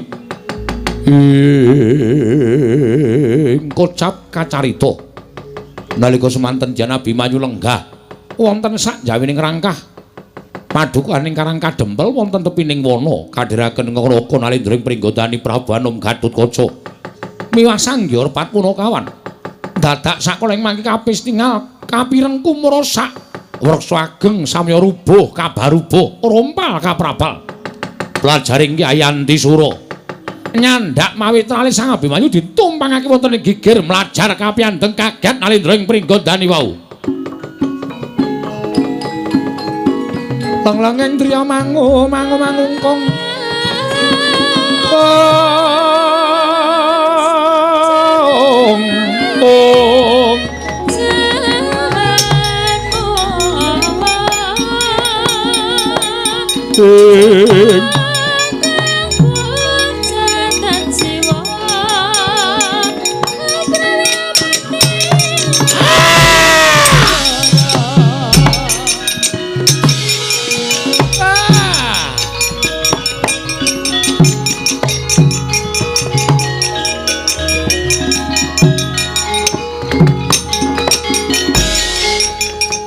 Dewa Semar ana gajah ingkang nyaut karo adiku Abimanyu seminggu lak tututane tak pecahi sirahe mangke riyen nek ora ngerti mang takon sak kelibatan kula ora pangling gajah kok nganggo sandangan tanpa beda kaya piyai luhur nika gajah ora baen-baen nitik ulese ingkang ngembang duren nika Kyai Antisura mang tututi mawon nang awat-awati sing ketebian Ndara.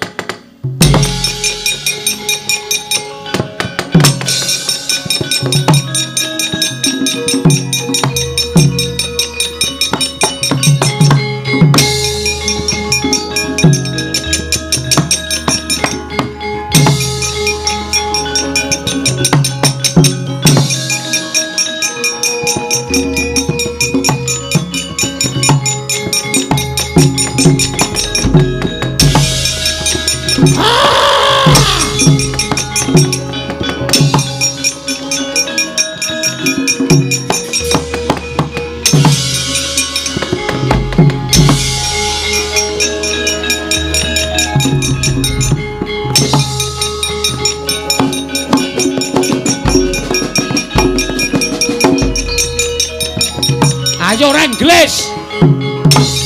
Ayo Reng.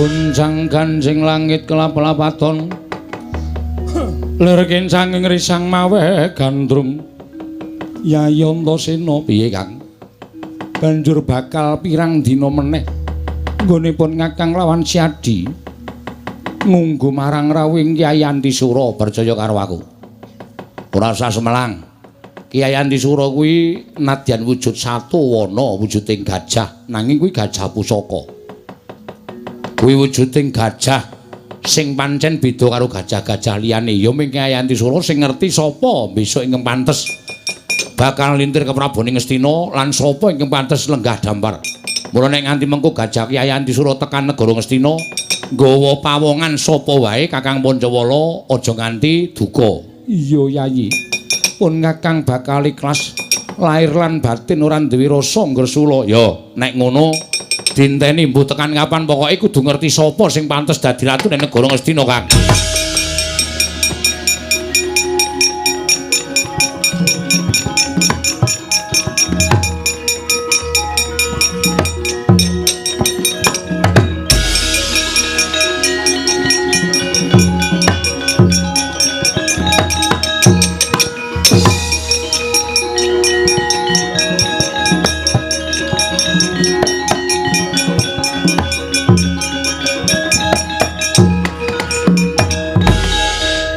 Dimas Irawan, Dimas Antarja. Nggih, Kakang Mas kula ingkang sowan. Ih, Kakang Mas kula ingkang sowan. Ngopo ya, Kang? Ya mergo pun Kakang wis krungu Yayi. Pun Kakang mireng yen to Siadi lan Kakang Mas Pancawala bakal kepengin ngrasakake dadi ratu ning negara Ngastina.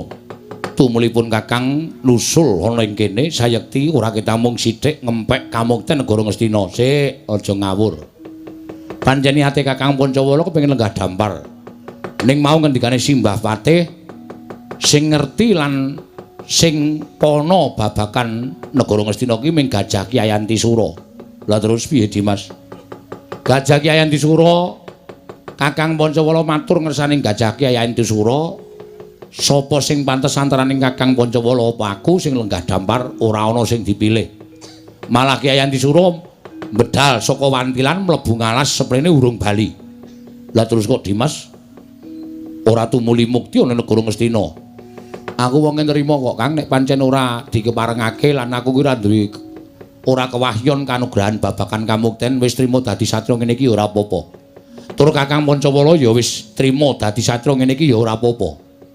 Iya Dimas Antarja. Pun Kakang sayekti mung nyoba marang katrimaning urip Jebul tinemune dudu Pancawala ingkang pantes lenggah dampar nadyan pun Kakang Ki putra ingkang tinemu pembayun lancur Pandhawa ingkang tuwa dhewe nanging jebul ora kasinungan kanugrahan mula pun Kakang trima mopo yayi pun Kakang ora apa-apa gonjang ganjing langit kelap-lapaton lir kincanging risang mawe gandrung ing gumarupa kana angin gedhe lambahing Kyayanti Sura ingkang anggendhong Raden Abimanyu minggah wonten ing Datulaya Raden Abimanyu kalenggaken wonten ing dampar kencana kagyat kadrokasan sangyaning para putra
Laruta saking kutha Sangkara kula yen amotosa Sang Sri Dimas Antasena piye Kang aku wis weling karo sampeyan to wis matur aja runtik atine aja gelo rasane arep dikaya ngapa iki isih getulit gading awake dhewe iki isih sedulure awake dhewe saiki cetha yen to pancen sing kedunungan wahyu ning ratu kuwi ya kuwi si Abimanyu. Mula Kakang Pancawala Irawan, Kakang Antarja, Kakang Garukaca dadi seksi. Ya pancen Abimanyu iki witus entuk wahyu ratu ing kuat besok bakal lenggah dampar ke Prabune Ngastina. Saora-orane turune si Abimanyu, Kang.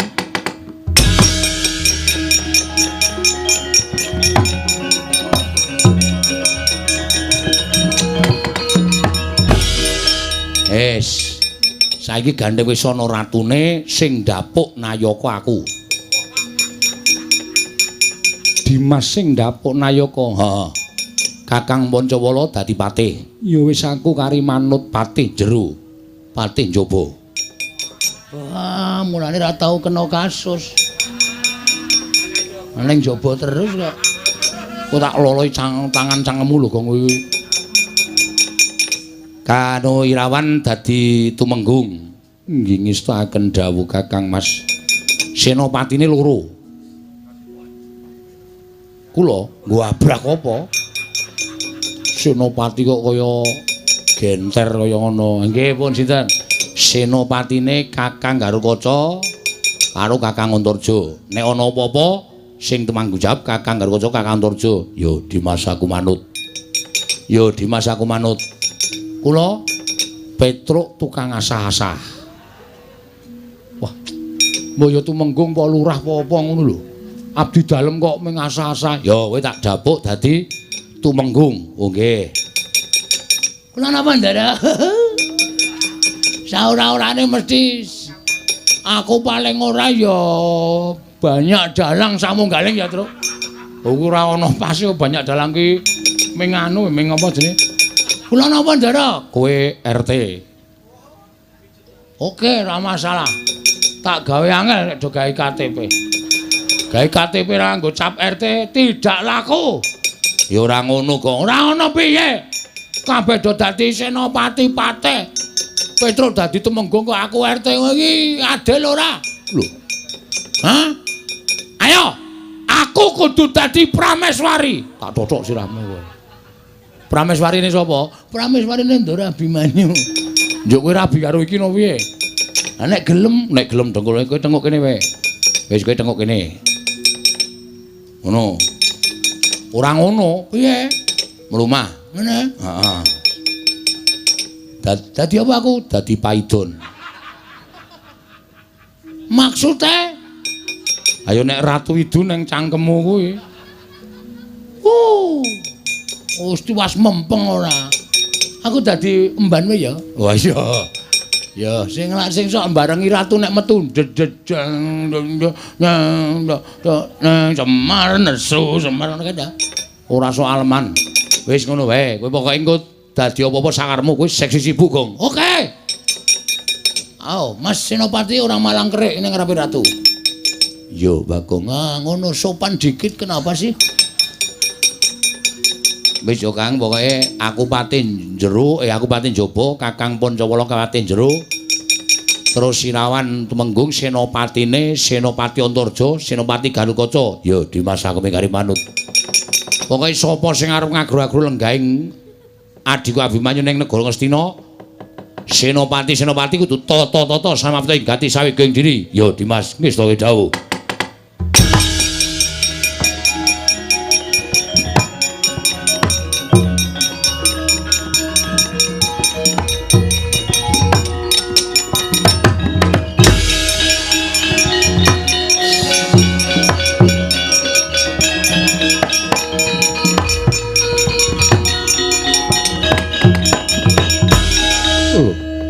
Iki Abimanyu malah gedangkrang ana ing dampar negara Ngastina. Kakang Mas Setija Bumanara Kasura ingkang rawuh wonten negari Ngastina.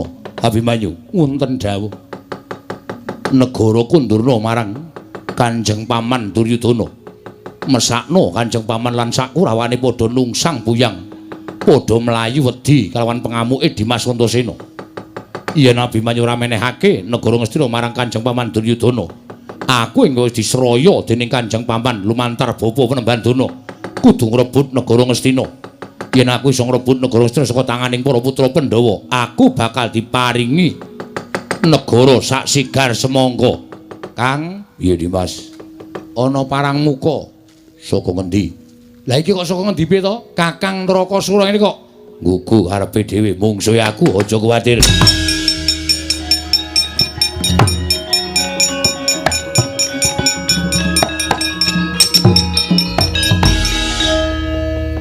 Kang Setija, Gatotkaca piye? Ngerti yo, iki Senopati negara Ngastina.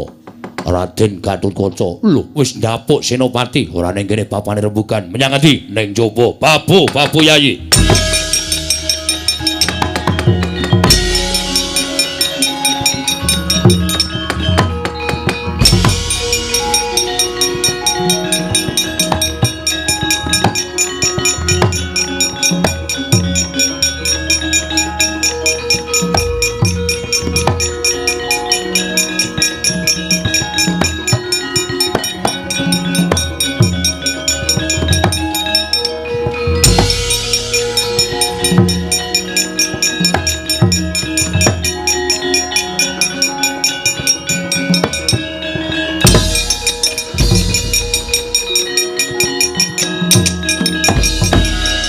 Modar we. Anake ra lunga. Kena ana bos datang kok malah medengus nang kono. Awas we. Ora ana wong apa-apa, das-des. Ono ngarep dinggoni kok. Malah ora pindah, sampluk raimu. Iya, oke. Oke, ora masalah. Suatu saat pembalasan pasti datang. Sapa-sapa? Oleh Tuhan Yang Maha Esa. Iki nek wis sia-sia karo wong ngenten iki, rumasane ra dosa apa? Pembalasan teng hari akhir niku mesti sampean malaikate Werkudara kowe sok ngeplaki Petruk. Nyo, godo sirahmu. Tiyeng. Iki nek ngenengi aku tak keplak ndasmu lho. Dolanan guthik kok ngeneng ning ngarepe Nata Ndarawati. Lha mung mraktekke iki sliwar-sliwar nang mripat. Minggat. Nesu. Lah iso jak guyon kresnane. Petruk ya ora. Genane ngarepe bendara kok dolanan guthik. Anggepmu iki sapa padamu wae? Sinuwun Ndarawati Prabu Sri Bathara Kresna. Cenanangan ora. Syukur dikeplak. Heeh. Tak bares engko. Lho. Wani nglimpe to. Wajake tuwa Bagong karo Kresna. Abimanyu wonten dawuh. Antasena. Piye, Wadi? Pancawala wonten dawuh. Aku ora maido kaya ngapa to kadrenging rasamu nggonmu kepengin saben putra Pandhawa kuwi mesti padha kepengin lan kepi kumajan iku kepengin lenggah dampar negara Ngastina. Merga wis padha ngerti saka piyai sepuh yen Ngastina kuwi darbeking para Pandhawa ning ora kaya ngene iki carane. Aja kaya ngene iki. Siji, kowe mbedah negara Ngastina kuwi dadi kapitunaning para Sata Kurawa lan Kyai Prabu Duryudana padha keplayu. Saora-orane jejereng Sasrawirang. Angka loro, nek nganti kowe ngrebut negara iki kowe dosa. Dosaku ning endi? Kowe miradati kodrating jagat. Kodrating jagat sing endi, Pakde? Lho, Ngastina ki sesuk baline kudu nganggo perang gedhe Bratayuda Jaya binangun. Mongko tanpa perang gedhe kuwi para Kurawa ing watak Angkara Budi Candala bakal ndrebala ngebaki jagat. Mongko Pandhawa wis dinutus dening para Jawata minangka utusane ngadil mbrasta Angkara murka. Yen ngono kowe seneng, yen Angkara kuwi ngebaki jagat, jagat iki kobar, panas merga Angkara ora iso disirep dening para Pandhawa. Ora. Lah iya mula nek tumindak apa-apa ki taran karo wong tuwa rasa kepenake dhewe kaya ngono. Abimanyu wonten dawuh. Mudhun inggih. Ngestaken dawuh nyuwun pangapunten. Kula wau kula mboten kanthi kasengaja dipun saut kalian Gajah Antisura dipun lenggaken dampar. Lah Antasena kowe iki rebut negara areng apa? Nuruti Kakang sapa? Kakang Bagong. Brek. Gong ora. Wis meneng to kuwi linggo wis miring. Nggone cupet e. Ha ya ora rasane kok ngono ora. Kakang Pancawala. Pancawala wonten dawuh. Ya bener kowe iki tiba pembayun. Nanging saiki wis krumangsani to. Yen to ingkang kuat bakal lungguh ke Prabu Negara Ngastina kuwi ora kok mung kudu putra sing metu pembayun, nanging sapa ingkang pancen wis pinesti marang keparenging dat kamurwing dat bakal nyambung turasing para Pandhawa. Nggih, kula sampun mangertos. Wis lega, sampun. Ayo kondur. Inggih ngestaken dawuh. Ndasena. Apa, Pak? Bali. Yo. Terus? Ndara Antasena wedi lho bapakne. Oh, bapakne kok ya. Kowe kira bapak wedi ora? Ora. Oh. Setan kok kowe iki. Nyataku anak setan kok. Lho. Kowe ngayal banget Kong. Getak ndara karo Daron. Ndasena. Apa, Pak? Bali. Ya, Pak. Oh, lah sembodo sore mau gleleng ya, Tru. Heeh, sapa-sapa dijotosi gene digetak bapakne wedi. Ning Antasena iki gleleng tenan lho, Tru. Wah, molak-malik ora. Sapa sing ngomong gak keplaki sirahe kene? Ora kok, Den. Damai. Damai-damai dengkulmu mlocot ki ora. Ya pangestoke dawuh. Kakang Bantarja kon bali. Ya. Wah, Abimanyu wonten dawuh. Kakangmu Gatotkaca nendi? Ingkala wau wonten mriki nanging sareng wonten rawuhipun Kakang Stijo Bumanara Kasura. Kekalipun sami abenajeng wonten ing alun-alun. Lho, Stijo tekan kene? Inggih, Wa. Napa? Badhe nyuwun negari Ngastina. Pawadane apa Stijo anakku njaluk negara Ngastina? Dipun dawuhi kaliyan Eyang Durna ngendikanipun badhe dipun paringi negari Ngastina ingkang sepalih. Cah goblok tenan kok kae.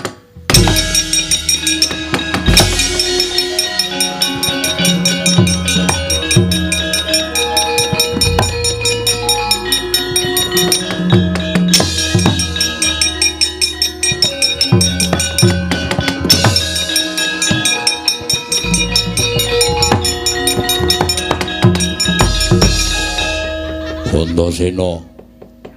Ngopo, Pak? Baladewa kakangku ngendika yen pusakane tok gawa. Heeh, bareke. Ya. Kok tak titipke Bapak? Ora. Bareke dhewe. Ya. Baleke dhewe kok njur titip-titipke bapane iki anggepe bapane kongkonan iye. Wah, bocah kok ora ngerti karo wong tuwa. Wis wani ngrebut pusaka Nenggala kok titipke bapane. Pira bara iki tanggung jawab. Endi, Gong? Golek obat mumet. Mumet mergo dikampleng kok golek obat ora. Ya ora-orane digunyer. Digunyer dengkul mlot. Tru, nyilih dengkule, Tru. Nggo ngopo? Nggo gunyer. Ulinamu ya ora. Gunyer nganggo dengkul ora. Tak baleke, Pak, baleke. Ya.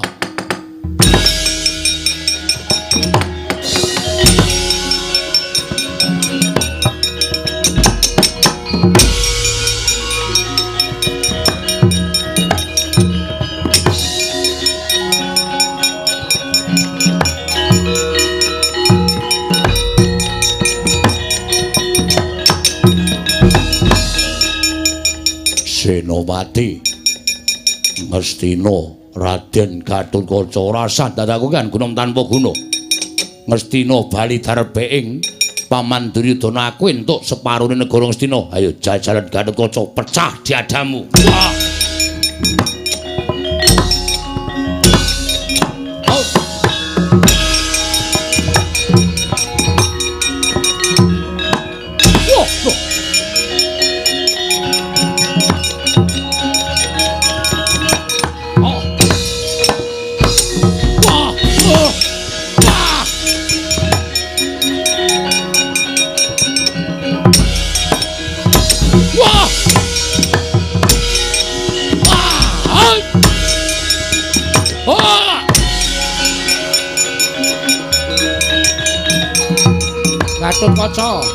Gatotkaca.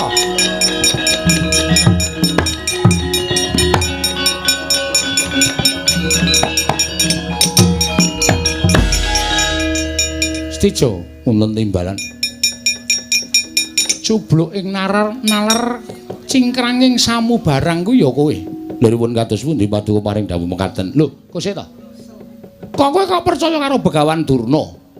Kowe ngrebut negara Ngastina saka tangane si Pancawala Antasena, kowe arep diwehi negara Ngastina separo ngono. Eyang Durna ngendika mekaten. Kok sik to?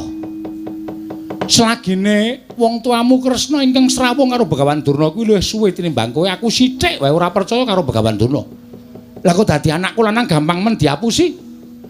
Nek nganti kowe mengko diparingi negara Ngastina separo, wis kowe nyuwun apa karo Pun Rama?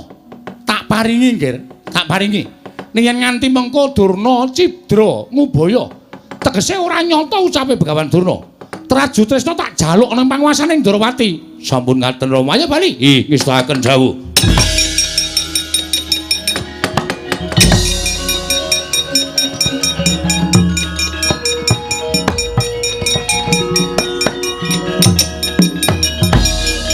Luar ngapa? Balekke pusaka. Truk, nun. Goleki Durna. Teng pundi? Wis kowe goleki ora ketemu tak ajar kowe. Waduh cilaka iki. Suwe iki. Iso tekan setengah 6 ki kok. Aku ora ngerti Durnane endi, Gong. Nun. Goleki Siwa Mandura. Sudi. Lho. Tak ajar kowe. Sing akon ngantil aku mau sapa? Hah?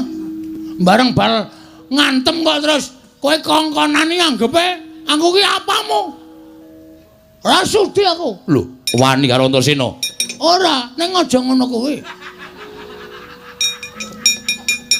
Iki kaya ya wong ora wani mbok ya menyang. Wela. Sing tuwa melu ngethak. Lah kowe iki ngayal kok. Ngayal apa? Aku lho bar dikampleng e. Antasena ya aja ngono wong Bagong ki wong tuwa kok tok kampleng. Ya wis ngene wae, malesa ning kowe goleki Siwa Mandura. Wis gawe males, nyo males nyo. Emoh. Malesa ora apa-apa, aku ora pasang walat. Nan? Yo. Asli lho iki? Tenan. Piye? Sakarepmu. Piye, Mas? Sakarepmu. Wis gawe malesa. Pisan bae tuk ngono terus goleki kok anu Siwa Mandura. Ah, ngapusi ya. Engko bales kowe ketara ketap-ketip. Mripate sapa wae ketap-ketip. Nggih wis. Nan? Iya. Aduh, saya. Ya. Gawe wis to, engko iki wektune slantek.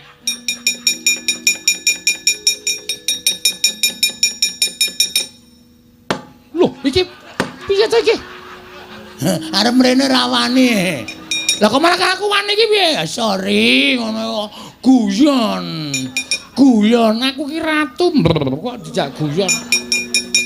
Rumasane aku ki Nalendra nggih dicuthuk dadane sampeyan dhewe. Apa itu mbok digo bali? Wus. Kok sira mandura? Yo, ge wis yo.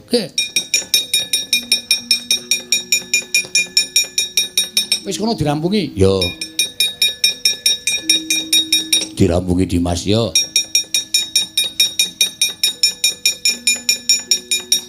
Padose iku. Yo, piye? Ono apa aku?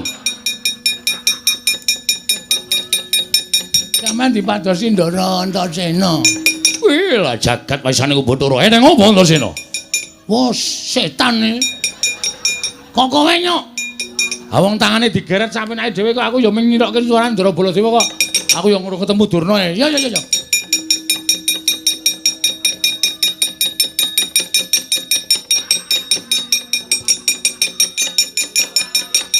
Lho, kok Durna kok gawa? Lho, kok Baladewa tak gawa? Aku golek Durna, aku golek baleni ya.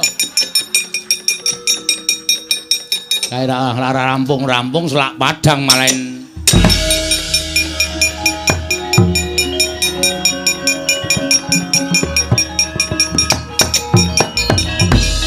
Mbah, apa nggih? Awar balekke pusaka. Oh iya tak trima. Nyo. Oh iya. Pun gak ditampa. Gek ditampa iki. Petra. Ora edan kowe iki. Lah wong sampeyan iku dibalekke pusakane iki gek ditampa. Petra ora edan. Ah, kowe iki pusaka tenanan. Ya. Lho pusakane dhewe kok wedi ora. Oh, tak trima ya Antasena, tak trima. Yo, nek ketemu karo Siwa Ngastina negara wis ora tak nggo. Nek arep dilenggahi meneh entuk. Oh iya Antasena ya.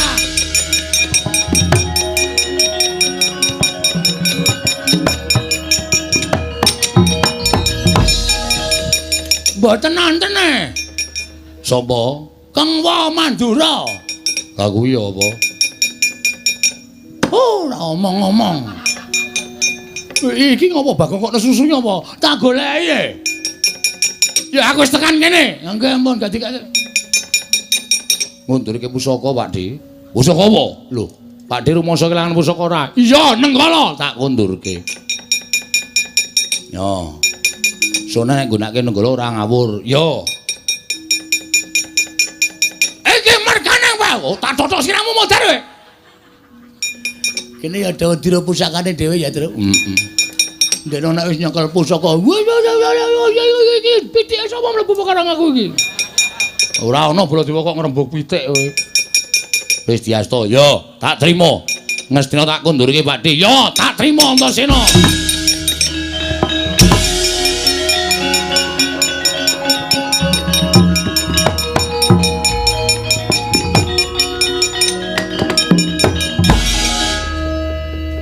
Wo, sinuwun Ngastina sajake ora trima, Gong. Halo, mlayu-mlayu ngirit para sata Kurawa.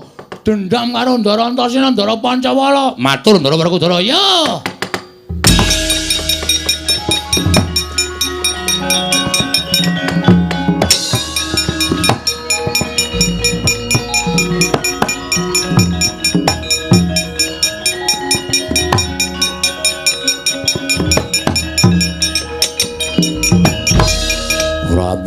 Ora mulang karo anake. Ora ngajari karo anake. Wong gerang model piye kowe?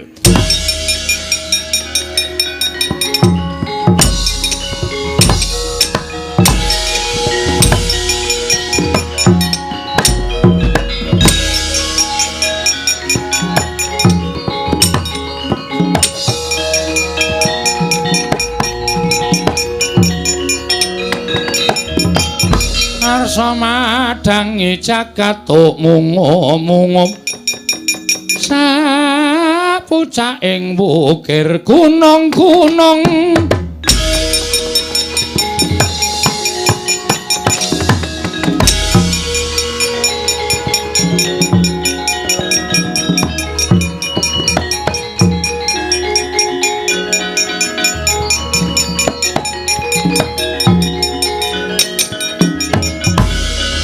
pun paripurna ya Purwa Madya Wusana pun wilujeng samudayanipun mugi-mugi wilujeng lancar lan tansah nampi yuwananing Hyang Mahanasa sak lami-laminya ya Semar nek wonten lepate kula sak kanca nyuwun pangapunten jeneng menungsa ya kedunungan luput kedunungan salah kedunungan lali ya Semar Surasudra janing kang ratsuh berasut kaping 10 Darmastuti rahang sami makarya rahayung samya pinanggih ndara